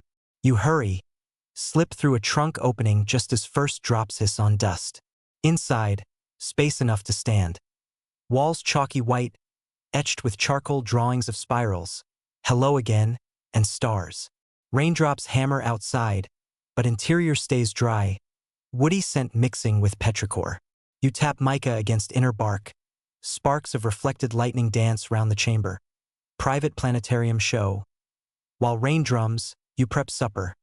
Turpentine gum, softened and kneaded, becomes chewy dessert. Add a sprinkle of saltbush flakes for gourmet pop. The bull roarer rests near doorway like a sleepy guard. Quartz pulses calm. Opal seed glows green in dim light. When storm subsides, frogmouth hoots approval from some wet perch, its feather cousin still tucked in headband.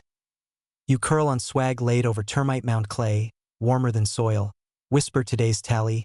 Shadow looms, song forks, cool fire gardens, thunder bedroom. Then let eyes close. Outside, last raindrops cascade from leaves in rhythmic taps that mirror the necklace beads you climbed this morning. Inside, your chest rises, falls, matching quartz ticks. And as dreams gather, the song line hums satisfaction. Another bead threaded, another verse safely sung. Dawn loosens its golden drawstring, spilling light through the split bobe doorway and painting the termite mound clay beneath your swag a sleepy orange. You lift your head, and every pocket treasure answers roll call. Quartz thumps once at your pulse. Mica splays a rainbow disco on the inner bark. Opal seed wakes with a shy green glow. Fulgurite hums storm memories. Turquoise bead angles east like a tiny compass needle. You sigh, if you collect one more souvenir, you'll need a spreadsheet to remember which trinket does what. But spreadsheets don't fit in swag packs and definitely don't sparkle. Joke one smirks, recommending you apply for excess baggage allowance with the Dreamtime Customs office. Outside, the storm has left everything rinsed and honey-scented. Cicadas start a tentative tuning session, realize it's barely dawn, and collectively decide the union contract allows one more snooze cycle.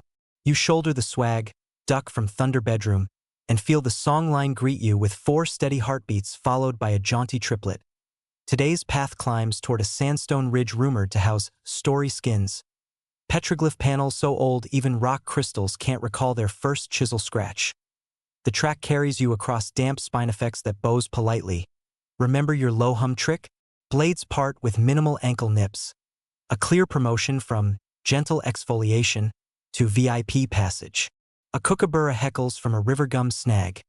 You counter with a reed whistle trill borrowed from yesterday's canyon karaoke. The bird gives you a side eye and cackles harder. Joke 2 decides you've been roasted by a feathered critic. 2 stars for pitch, 0 for originality. Ridge base arrives as the sun clears the horizon. Sandstone cliffs glow like fresh-baked bread, and the song line slows to let you savor each step. Mainstream historical fact strolls alongside. Surveys have dated these petroglyphs to at least 15,000 years, possibly more, making them some of the continent's earliest map stories. You climb a natural stairwell, palms steadying on warm rock, until a gallery reveals itself. A sweep of emus, arcs, and swirling eddies etched shoulder high. You pause, tracing one spiral that mirrors those mica stars from night 1. Callback goosebumps freckle your arms.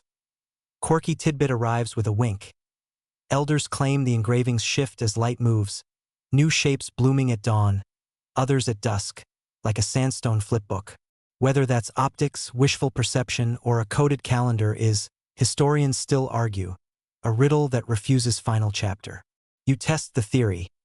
Slide sideways, let a sliver of sun catch the spiral's edge, and there, an echidna outline pops where blank space lived a second ago. Joke 3 claps. The rock just performed better special effects than your last cinema ticket. Further along, you spot faint ochre handprints sheltering in a crease. One hand is small, child size. Its fingers splayed exactly like the shadow loom palms you met yesterday. You press your own beside it, humming the nested lullaby tucked inside the song line. The one elders inserted for uneasy youngsters. A breeze threads between cliff and your back, cool as spring water, whispering that the lullaby still works. Stomach growls percussively, your personal drumline cue. Luckily, a cluster of bush tomatoes glows bright as traffic lights in a crevice. You pluck 2, slice with quartz, and squeeze tangy pulp onto a chunk of turpentine gum for improvised breakfast bruschetta. While chewing, you glance upslope and notice a narrow slot in the ridge, shadowed and inviting. The songline's rhythm hikes. That gap leads toward a valley holding a seep the elders describe as mirror spring.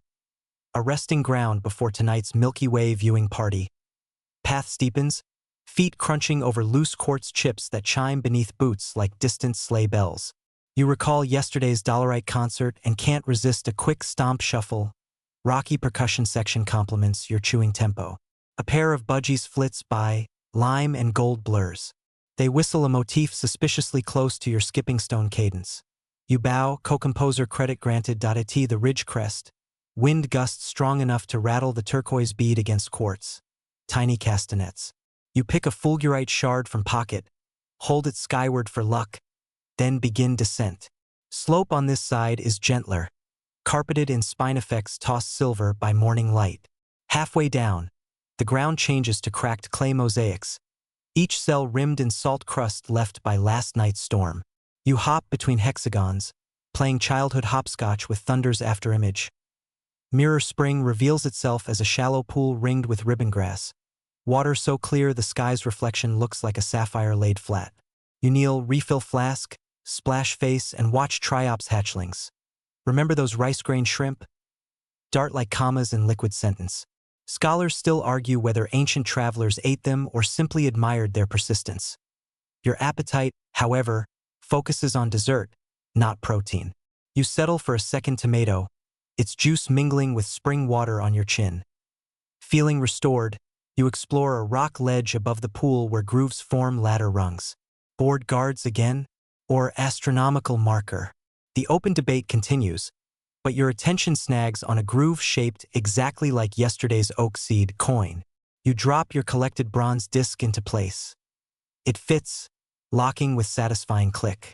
Somewhere a resonance hums. Quartz? Imagination? Either way, the land seems pleased. Afternoon sun begins its slow roast. Headband dry as parchment. You chew a strip of turpentine resin, mold it over teeth, and catch faint pine citrus vapor. The track, now a gentle westward arc, meanders through savanna dotted with ghost gums ghosting under heat shimmer. Cicadas decide the union strike is over and ignite a wall of sound so thick even thoughts need earplugs. You swing bull roar once. Its bass carves a hole in the noise, allowing the next songline phrase to reach you. Campsite lies beneath a diamond cave, 2 kilometers ahead. You arrive at golden hour. The cave mouth looks ordinary until sunlight bounces off a vein of mica, shattering into 1,000 white sparks. Diamonds indeed. Inside, floor is sandy, ceiling low, walls stippled with minuscule quartz clusters. You arrange your treasures on a flat stone. Quartz heartbeat at center, mica shard angled toward the sparkle vein. Opal seed reflecting sunset green. Turquoise bead marking east again. Fulgurite anchoring south like miniature lightning rod. Together they form a compass rose that feels older than iron. Dinner is humble. Remainder of turpentine gum, a fist of chewy roots, and spring water steeped with crushed ribbon grass for aroma. Yet the meal tastes fine when paired with gemfire walls and the frogmouth's late baritone filtering through gum trunks. You thank the cave with 3 reed notes, settle on swag, and let mica fireworks lull eyelids. Shadows paint petroglyph memories across your inner screen. Spirals morphing into echidnas, handprints waving goodnight. Quartz taps twice, heartbeat sinking. Songline hums lullaby's last reprise. Another sunrise will bring new grooves, new debates, new jokes. But for now you float, weightless as budgies, in the gilded hush between breaths. Dawn tiptoes across the valley, spilling apricot light through the diamond cave's entrance until every quartz fleck in the walls winks awake. You sit up, feeling your pocket orchestra check in. Quartz thumps a bass hello. Mica scatters glitter like a stagehand dropping confetti. Opal seed glows lime. Turquoise bead swivels east. And fulgurite hums faint static. 5 loyal roadies reporting for duty. Joke 1 yawns and declares you're now the proud manager of the world's shiniest boy band. The Rock Pockets. Touring bathrooms and backpacks everywhere. You step outside and stretch, shoulders creaking louder than last night's termite cathedral. The songline greets you with a slow swaying beat. For long breaths, 2 clipped claps. Code for calm terrain but hidden water if you keep your ears open. A soft wind brings spearmint fresh scent from ghost gum leaves, and the first kookaburra of the day bursts into primal laughter on a branch above. You answer with a reed whistle trill that somehow slides into the bird's own key. It pauses, tilts its head, then doubles down with an encore so manic even your stomach snorts. Joke 2 awards the Kookaburra Best Stand-Up Comic, Don Slott, and requests royalties in eucalyptus drops. The path winds through river-red gums shedding curls of bark like ancient parchment. You pocket one scroll-shaped piece for later fire tinder. Mainstream historical fact ambles alongside. Colonial survey parties often wrote field notes on this very bark when notebooks soaked through. Some of those impromptu pages, still archived in climate-controlled museums. Paper shortage solved by trees that literally peel copy paper. Office supply chain, prehistoric edition. Soon you reach a clearing where low stone rings form 3 nested circles. Kneeling, you run fingers along sun-warmed edges. Scholars still argue whether these concentric walls corralled wallabies, framed dance grounds, or mapped lunar eclipses. Each theory has footnotes thicker than the stones themselves. You hum the verse fragment that signals mystery acknowledged, then leave a single bronze oak seed on the central ring as tip for whoever cracks the case. The melody guides you toward a shallow gorge streaked with silvery sand. As you descend, you spot faint will ruts etched into rock. Ghost trails from a camel cart, perhaps. Quirky tidbit pops up. Late 1800s cameleers sometimes wrapped iron cart rims with wet rawhide, then rode downhill as the hide shrank and gripped the rock, a budget braking system that squealed louder than the drivers. Try explaining that to your insurance agent. At gorge bottom, a spring trickles from between twin boulders, pooled clear as cut glass. You kneel, sip, and taste faint iron, Earth's multivitamin. Quartz shard cools instantly against your palm, grateful for the dip, while mica floats rainbow ripples across the surface. Nearby a tuft of native river mint grows. You crush a leaf, inhale menthol so sharp it feels like mouthwash for the soul. You tuck a sprig behind your ear, claiming desert cologne rights.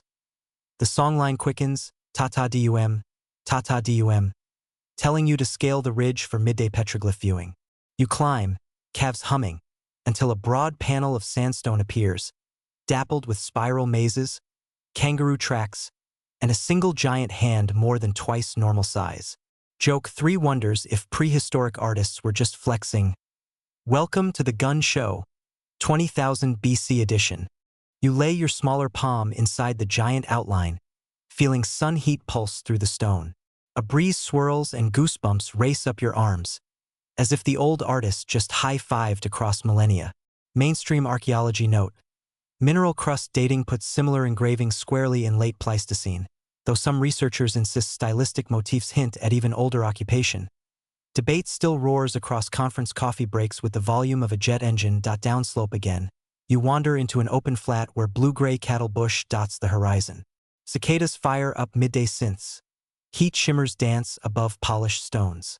You remember Spinifex acupuncture fiascos and deploy your low hum. Blades soften path politely. Customer loyalty program clearly upgraded. Hunger pokes. In the shade of a lone kurrajong, you fashion lunch. Roasted oak seeds cracked with quartz, mixed with crushed rivermint and a dash of salt from last night's sweat-stiff headband. Desert dukkha, served by invisible waitstaff.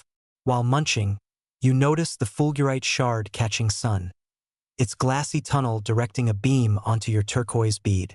Line of light aims due west. You grin, natural laser pointer says, this way. Obeying, you cross a patch of iron-rich gravel that crunches underfoot like cereal. Each step releases metallic ting. Notes.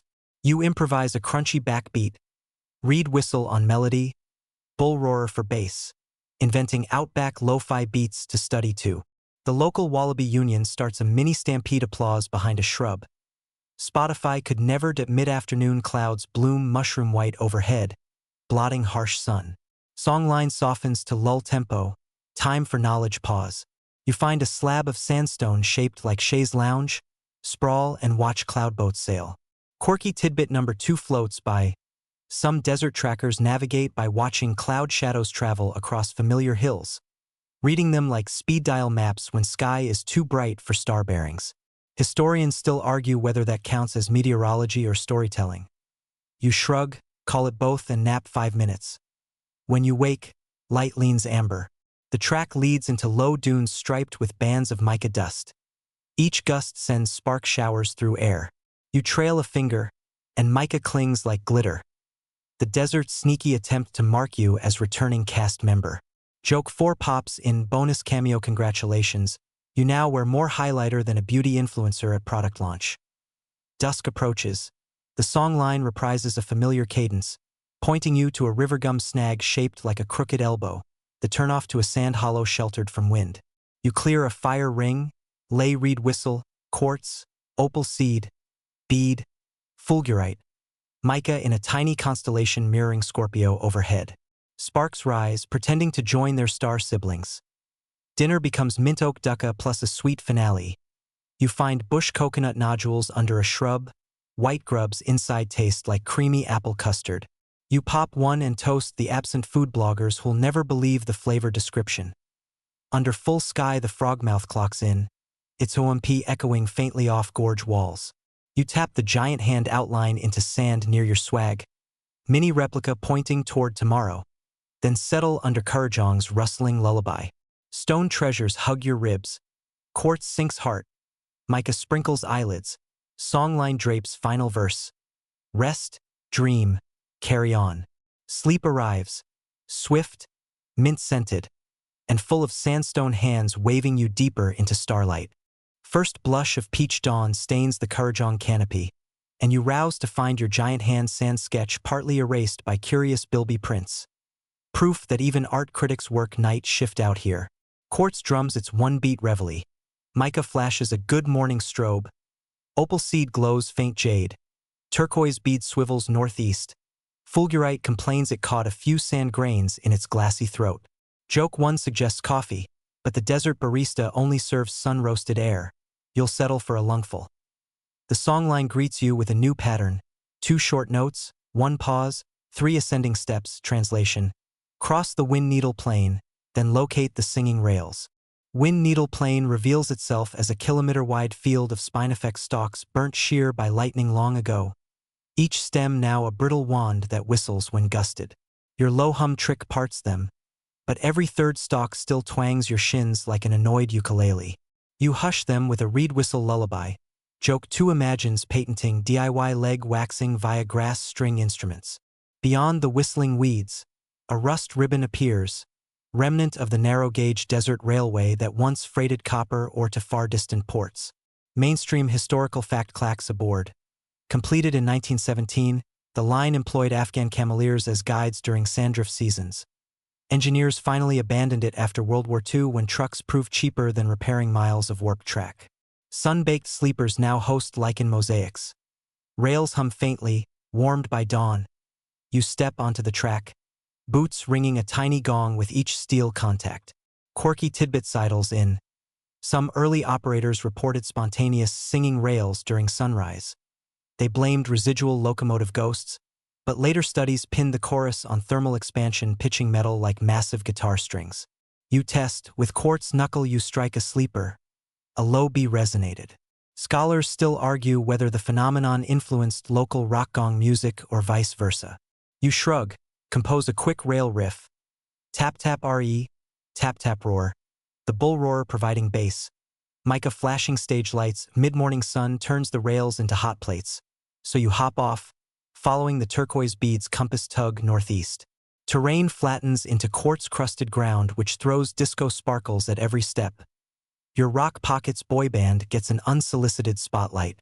Joke 3 whispers paparazzi alert, and you wave like red carpet royalty to a passing goanna who clearly couldn't care less.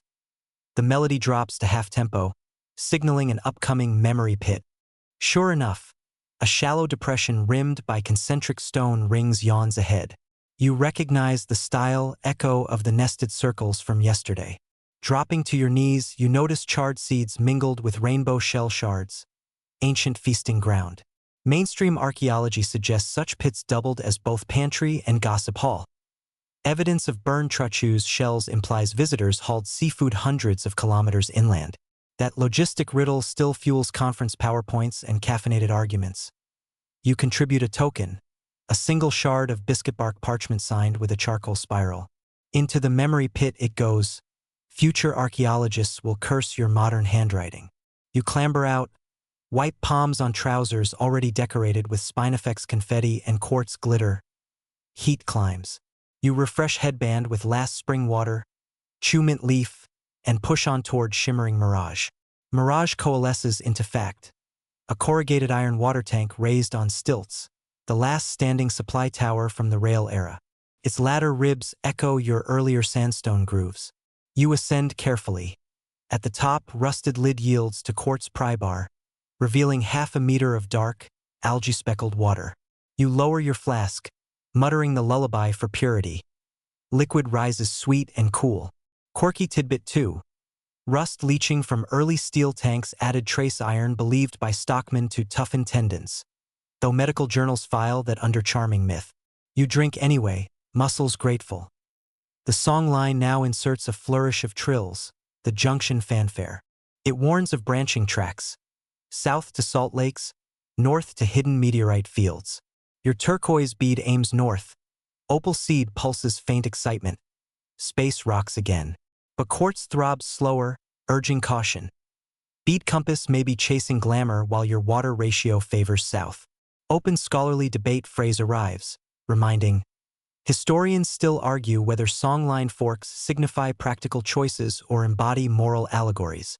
You weigh options. Consult belly rumble. Practical. Consult heart. Meteorites are shiny. Compromise. You'll veer north for one hill crest, then reassess. Climbing sandy rise, you notice ground peppered with thumb-size iron nodules. Detectorists would faint. One nodule clings to quartz by magnetic love. You pocket it, collection now dangerously museum grade. On crest, you spy crater pocks ahead under heat haze, the rumored iron field. But further north sky wolf's dark. Another storm brewing. Decision crystallizes. You pivot southeast, trusting water over wonders. Joke 4, bonus, applauds the rare adulting moment. Suggests you update resume. Meteorite magnet with impulse control. Afternoon sun angles. Rails shimmer behind you like liquid mercury. The song line slows to a cradle rhythm. Campsite lies in a river gum dell at dune foot. You arrive as shadows fuse. Gum trunks banded white and gray like moonlit zebras. Spring bubble sings. You set swag, arrange boy band gemstones in Southern Cross shape, and ignite Tinder scroll. Sparks twirl. Micah flirts back. Dinner. Ironseed jerky stew steeped in mint. A metallic tang balanced by herb brightness. You sip slowly, watch storm lightning far north painting sky violet. Bull roar hums lull. Rails in distance dully answer. Quartz heartbeat sinks. Opal seed glows aurora green. Fulgurite crackles memory static.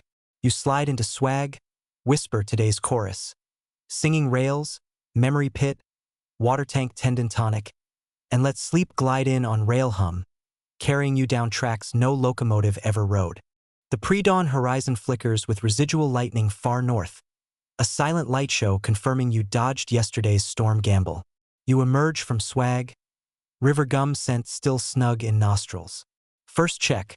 Quartz tick, mica sparkle, opal seed glow, turquoise bead aims east, iron meteorite nugget doing magnetic push-ups with fulgurite.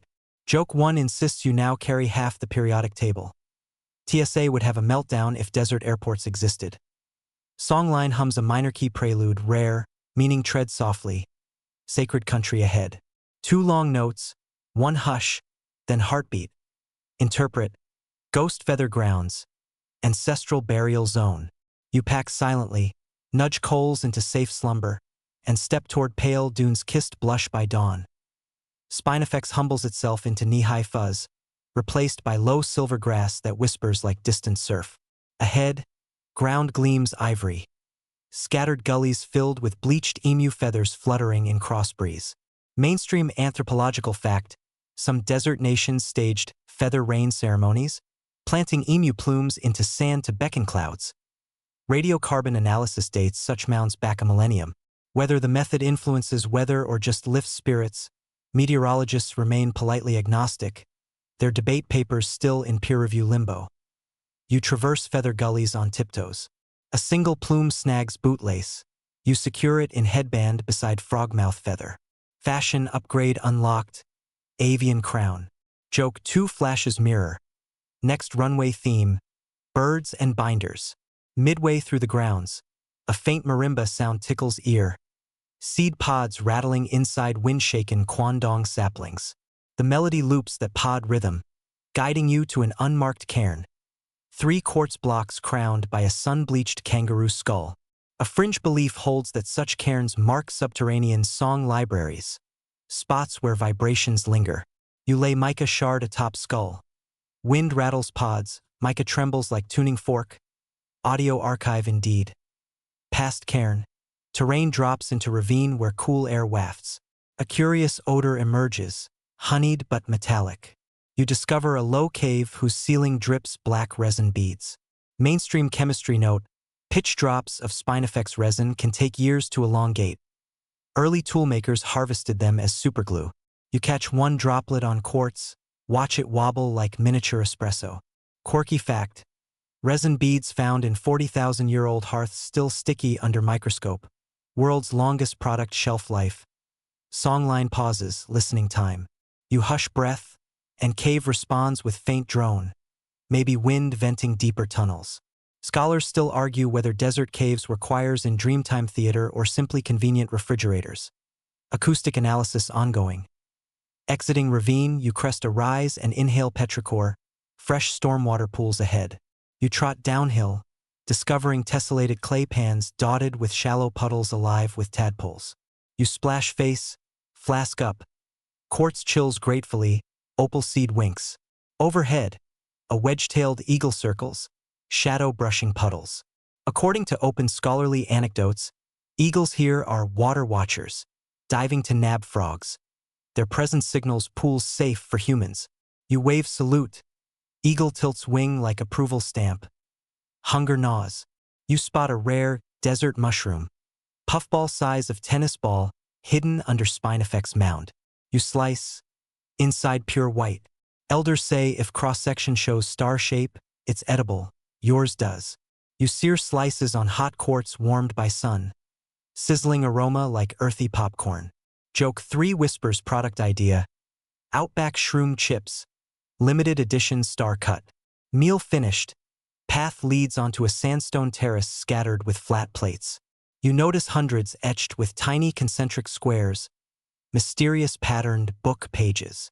One theory claims they're mnemonic devices for ceremonial recitations. Skeptics argue natural bedding planes mimic human art.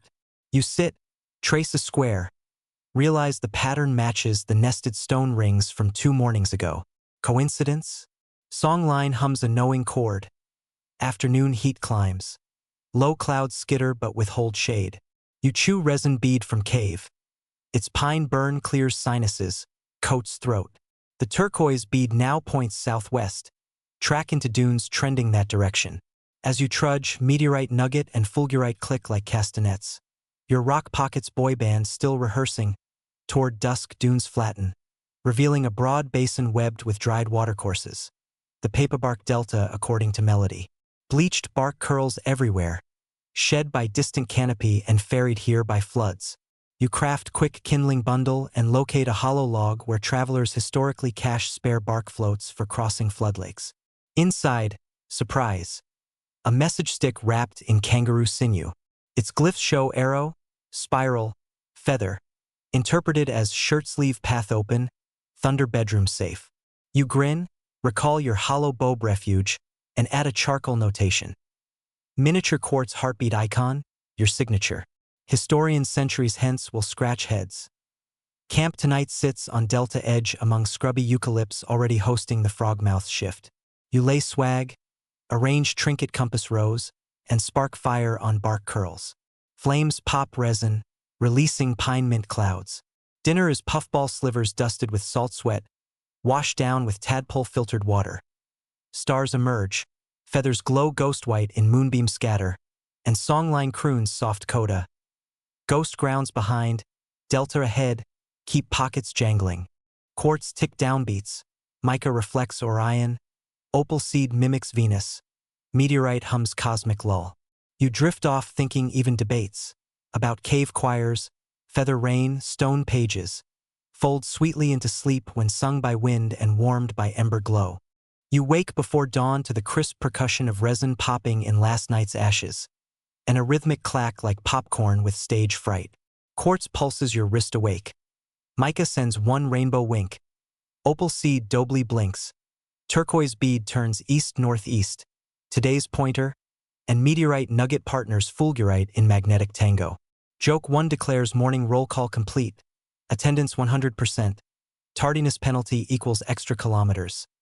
Songline begins with a swaggering blues riff. Down note, slide up, meaning you'll cross rolling stone sea. Endless pebble waves that shift under boots. You shoulder swag, tap bull roar once to check weather. Air remains still, band practice cancelled. The rolling stone sea stretches ahead. Billions of fist-sized sandstone balls called Kannenkopf by 19th century miners. Mainstream geologists explain spheroids form via spheroidal weathering of granitic corestones. Some archaeologists propose travelers use them as counting tokens. Debate still inflames academic Zoom screens. You step onto the field and instantly wobble, calves working like circus tightrope performers. You hum yesterday's minor key for balance. Each boulder teeters but holds.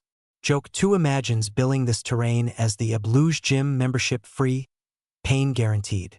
Halfway across, lizard tracks loop around rocks in figure eights, new trail motif. You imitate path, weaving, and notice boulders sound distinct pitches when tapped. Quartz in hand, you strike G, A, B flat. Instinct takes over. Soon you compose Pebble Glockenspiel Symphony, echo bouncing beneath early sun. Quirky tidbit. Explorers once reported singing deserts here, suspecting spirits. Vibration mapping later showed certain stone densities resonate audible tones when wind speeds exceed 15 knots. Scholars still argue whether humans discovered or inspired the stone music first TC's far shore. Ground merges into red loam bearing faint camel prints. A rusted tin marker reads Well 5 in stenciled letters. You excavate sand beside, find collapsed timber frame, but water seeps still. You drink, tasting ancient well ghost. Quartz cools, opal seed-size relief.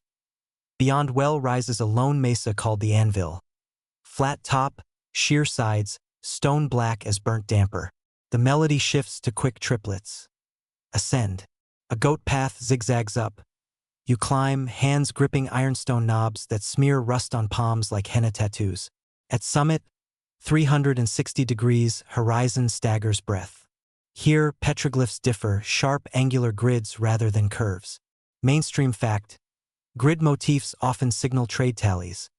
Some link to Macassan Trepang traders centuries pre-European. Whether grid here counts sea cucumber, bush yam, or meteorite pieces. Debate panel still screaming fonts at each other. You stop to sketch grid in dust, then notice one square packed with shiny flecks. Micaceous but golden. Could be desert varnish or flecks of native copper. You scrape sample. Turquoise bead swivels as though jealous. Joke 3 warns if any more minerals join the pocket boy band, they'll demand a tour bus. Descent leads to leeward slope blanketed by herbal-scented emu bush. Crush leaves and the air explodes with chocolate mint aroma.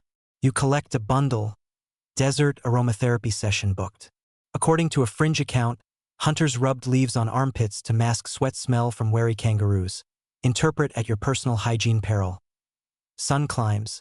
Plain ahead glimmers silver stripes, salt rills dried thin as parchment. Walking produces crackle under boots, like stepping on cellophane. You recall Spinifex misadventures. Salt rills kinder but glare blinding. You improvise goggles.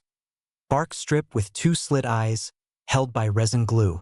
Mainstream indigenous tech note. These narrow-view goggles reduce photic overload much like Eskimo snow shades. Proof convergence of invention across continents. Near midday, you spot a cluster of stone thrones, 3-meter-high spires with cups eroded into tops. Rain collects here, sometimes fermenting wattle nectar into sweet booze. You sniff one cup, sour honey tang indeed. Caution, you dip finger, taste fizzy mead. Joke bonus. You found the desert's hidden microbrewery. Label idea: Anvil Alesh, aged on ironstone, thunderkissed. Songline now warms into comforting major chords. Camp early at Wind Curtain Gap. A slot canyon where warm drafts swirl incessantly, keeping mosquitoes absent. You arrive mid-afternoon. Discover canyon walls draped in spider webs shimmering like silk curtains. Quirky fact: these golden orb spiders produce thread strong enough indigenous fishermen twisted into dream nets for scooping river prawns. Whether technique was widespread or regional remains a lively open scholarly dialogue. You string your reed whistle on one web strand, wine strums faint panpipe notes automatically. Free music generator. You lay out mica, quartz, opal seed, meteorite nugget, fulgurite new copper fleck, now 7-piece ensemble. Wind plucks mica flakes, sparks into sunlight. Web panpipe harmonizes. Bull roarer hums bass on canyon floor. You lean back, chocolate mint leaves underhead, and let the symphony play. Evening drapes gap in coral shadows. Dinner. Leftover puffball mushroom slices topped with wattlemead foam. Chef's kiss. Frogmouth's bass solo echoes. Reed whistle answers on autopilot. You scribble grid motif in sand, add giant hand spirals, layering yesterday's knowledge onto today's page. Quartz heartbeats slow, pocket band dims. You curl into swag, wind curtains creaking lullaby while stone sea memory rocks you to sleep. Pre-dawn chill drifts through wind curtain gap, knitting cobwebs with fog so fine the threads look laser-etched. You emerge from swag, rub eyes, and note quartz beating time, mica fog-filtered glitter, opal seed pulsing teal, turquoise bead pointing southeast this time, copper fleck gleaming, meteorite doing magnetic yoga with fulgurite. Joke 1 records that your pocket roster now rivals a mineral trade show, Geo-Comic-Con. Songline starts with a heartbeat pause pattern. Means, danger of mirage, focus on near sounds. You gulp wattlemead residue, breakfast of questionable champions, and stroll into morning gloom. Spine effects squeaks underfoot. Web panpipes hush. A distant dingo howl stitches the stillness. You respond with bull roar half spin. Courtesy call. Traveler present, no trouble intended. Soon the gap narrows into a twisting slot, sandstone swirling like soft-serve ice cream layers. Midway, the path forks. A faint breeze carries a mint chocolate whiff one way, salty ozone the other. Turquoise bead wavers. Quartz heartbeat steadies. Open scholarly debate phrase whispers. Historians still argue whether beads or instinct should guide decision nodes. You flip mica in palm. Light side inland, dark side coastal. Light winds, you follow the mint trail. The slot opens atop a rise overlooking dune labyrinth. A maze of crescent dunes stacked like nested bowls. Mainstream geomorph note. Wind blows consistent angle all year, sculpting these arcs. Travelers used their curvature as compass when stars hid. You skid down leeward slope, sand singing squeaks under each slide. In labyrinth's hollow, you find pattern drag marks, Woma python perhaps. Quirky tidbit. Elders speak of dreaming serpents, whose tracks guide medicine seekers to silkrete quarries. Some modern herpetologists note pythons often frequent mineral-rich outcrops, lending sly biological support. Joke 2 thinks even snakes moonlight as tour guides, tips paid in body heat. Dunes give way to flat claypan where half-buried wooden posts betray the string-line telegraph, an abandoned survey grid older than singing rails. Post tops carved with chevron glyphs. You brush sand aside and see your spiral motif inside one. Not coincidence now, a breadcrumb lineage. Mainstream fact. 1870s survey crews sometimes hired local songmen to encode directional markers in totems, blending cartography with dreaming. Debates rage about intellectual copyright. Victorian chainmen versus millennia custodians. Past posts. The pan brightens into a sheet of desert varnish so glossy you spot sky reflection. Here, the opal seed in pocket glows vivid emerald. Beneath crust lies green heart clay, used historically for face paint at coming-of-age corroboras. You collect a thumbful, smear 2 stripes under eyes. Instant desert war paint and SPF. Joke 3 revs. New product, clay liner eyeliner. Resistant to sweat, sand, existential crises. Songline now climbs into trilling high notes. Horizon shivers with heat but hints of distant river-red gum canopy. You're approaching Ribbon Watercourse, last reliable stream before country thins into salt wilderness. Feet quicken, pockets clatter, mirage wobbles. At noon you breach dust curtain and behold real water, shimmering but audible. Your guideline to trust sound. Stream is narrow yet clear, lined with reed beds that secrete fine sand. You kneel, gulp, wash clay dust. Quartz throbs gratitude. While refilling, you note floating reed rafts held by resin, childhood toy boats from unknown travelers. You add your biscuit bark scroll, send it downstream with whistle note. Scholars still argue whether such ephemeral mail qualifies as formal communication or play. You file under both, smiling with water security. You forage lunch. Freshwater mussels roasted on hot mica shards, topped with mint chocolate emu bush crumble. Gourmet weirdness level, high. Afternoon track traces the stream, then veers to Mirage Pier, a lone dead tree whose bleached roots splay like ship prow. From there, dunes soften and you hike until sun schemes low, painting labyrinth behind opalescent pink. Songline dims to lull, offering camp near sandstone butte shaped like dolphin. You oblige, clearing space under natural overhang. You set out pocket ensemble, now 8 strong, rearranged into infinity symbol mirroring curved dunes. Spark fire. Copper fleck reflects amber tongues. Mica scatters spark clones onto rock. Bull roar hums farewell to setting sun. Frogmouth somewhere warming up. Dinner. Leftover mussels, wattle mead drizzle, plus chocolate scent leaves steeped in hot stream water. Night brings crisp stars. You recognize old friends. Southern Cross, Sisters, Emu, and New. Copperfleck Nebula you imagine.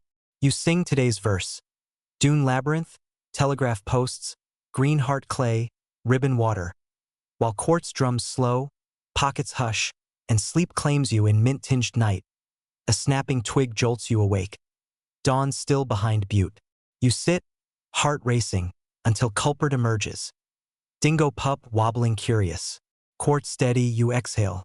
Pup sniffs your green heart stripes, decides they clash with his aesthetic, trots off. Joke 1 rates your war paint's intimidation power. 3 out of 10 dingoes prefer other flavors. Songline greets with vibrant 4-note arpeggio. Climactic stretch ahead. Today you'll cross the Salt Cathedral. Massive gypsum basin where singing crystals sometimes chime under high wind. Mainstream mineralogical gem. Thin gypsum plates vibrate like tuning forks. NASA once tested rovers here because sonic vibrations mimic Mars' dry sand. You break camp. Pockets rattle like marbles in drum. Travel southeast as instructed by turquoise bead. Spinifex recedes. Claypan widens until horizon vanishes into white sea. You step onto crust, boots squeak sleigh note. Sound amplifies inside basin. Each footfall echoes. Mica twinkles starbursts. You drop copper fleck onto crust. High ping resonates. Halfway across, wind picks up, gypsum plates vibrate, creating angelic choir. Quirky tidbit.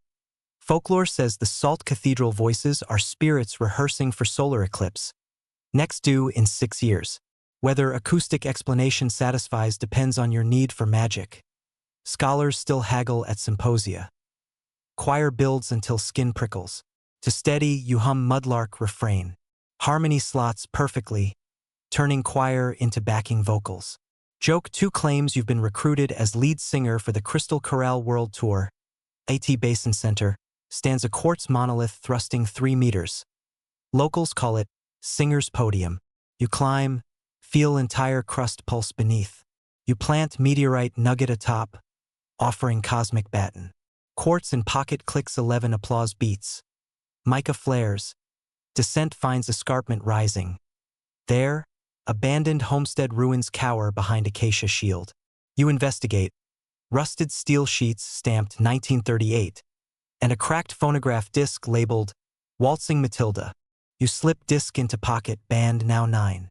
Mainstream historical note. Early settlers shipped 78 RPM records inland for dances. Many shattered in heat. Debates rage whether such imports displaced or mingled with ceremonial song. Your findings add footnote.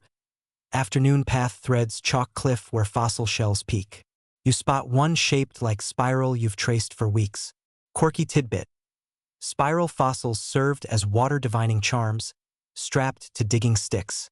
You leave it undisturbed, but voice a promise memory suffices.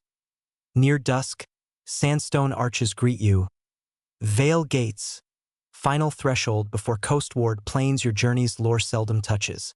Songline slows, signaling story circle closing. Under arch roof, carvings show travelers delivering stones to ancestor figure. Pocket offerings? You unpack ensemble. Quartz, mica, opal seed, turquoise bead, copper fleck, fulgurite, iron nodule, phonograph shard. Arranged like earlier infinity, but this time inside natural altar. One by one you touch each, narrating path they joined, then leave them, gift to gates. Only quartz heartbeat you keep, ringmaster of your pulse. Joke 3 sniffs that you just Marie Kondo'd your cargo, but desert walls glow approval. Firelight from arch camp ripples across returned treasures. You dine on last mint leaves and muscle crumbs, stomach content, heart lighter. Frogmouth hoots farewell medley. Crystal choir echoes distant. Sleep arrives deep, desert gratefully carrying your unburdened dreams. Sunrise floods Vale gates, gilding your single remaining quartz. You lift it, beat matches calm chest. Songline's closing verse begins slow, descending ladder leading home. You step through arches onto open plain, feeling lighter without pocket symphony. Sand stretches, breeze gentle. Morning track follows faint emu footprints heading toward distant river gum ribbon. You know those trees, the grove where journey began nights ago. Cycle closing. Mainstream ecological fact lands softly. Emus can migrate 500 kilometers seeking post-rain seeds. Their paths often overlap human songlines, co-creating shared highways. You pass broken rail again, singing once more as sun heats metal. Without mica flicker, sound seems softer, but quartz hum in palm keeps harmony. Quirky tidbit. Some walkers believe carrying nothing but heartbeat stone at journey's end ensures memories stay internal, not in souvenirs. Whether psychology or spiritual magnetism, scholars still chew over papers. By midday you re-enter Ghost Gum Avenue. Bark scrolls flaking like confetti thrown for returning celebrant. You spot your earliest spiral etched on fallen limb. Time loop closes. Frogmouth feather still and headband twitches. Kookaburra laughs applause. Approaching first camp Sand Hollow. You see hourglass stones, pebble still balanced. You replace it with quartz, your pulse gift to land. Stone immediately warms, heartbeat transferred. Pockets empty, shoulders free. Joke 2 whispers you've gone from hoarder to minimalist guru, desert edition. Songline fades to final hum, the lullaby that tucked children under star quilts. You hum along, voice smooth after weeks of dust and mint. At original campfire circle you kindle tiny flame. Watch smoke twist skyward like farewell ribbon. Feed last bark scrap, last mint leaf, whisper list of memories. Spinifex foot spa, thunder bedroom, singing rails, crystal choir, feather rain, boomerang karaoke, moon milk, symphony webs. Each floats skyward. Frogmouth hoots midday, rare, but allowances made. You smile, roll swag one final time, and lie back on soft sand. Clouds drift overhead, shaped like giant rock hand waving. Joke 3 suggests cameo from director saying, "That's a wrap." You exhale, letting breath sink slow, and feel land's pulse replace your quartz. Heartbeat steady. Journey ends not with a step but with stillness. Songline now inside you, humming endless. And now, with the last notes drifting into hush, let the landscape soften. Picture yourself lying beneath a river gum canopy, still breathing faint eucalyptus sweetness. Sand warm but no longer hot. Breeze threading hair like gentle comb. The tracks you followed, those red ribbons, quartz plains, singing rails, have released their grip. Footprints blur, mirages dull. Every sharp edge learnt now smooth as creek-worn pebble. And this quiet.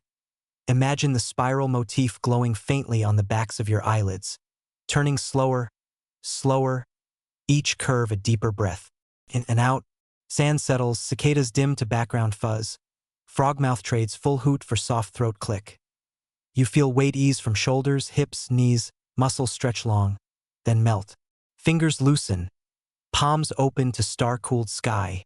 Any dust clinging to skin lifts on next exhale, drifting away like tiny mica flakes returning to night. Mind lists memories, quartz heartbeat, feather crowns, mint ghost on tongue, and tucks them gently into a single curled wattle leaf, folding edges until nothing escapes. Leaf floats, finds quiet shelf inside chest where stories can dream undisturbed. Now even that image fades, replaced by steady darkness tinted with ember orange, the calm glow of a fire nearly out but warm enough to promise safety. Each breath fans it lightly. Inhale, a pulse of warmth. Exhale, deeper dark. Pulse, dark, pulse, dark. Heart matches rhythm, slower, softer, until beats feel like distance drum across valley. Allow eyelids heavy, jaw unclenched, thoughts feather light. The desert has sung you across ages and back. It now stands silent guard while sleep folds around you, roomy as star field, quiet as sandstone centuries. Rest easy. Dawn's miles are done, and dreams hold gentle country where no foot ever blisters.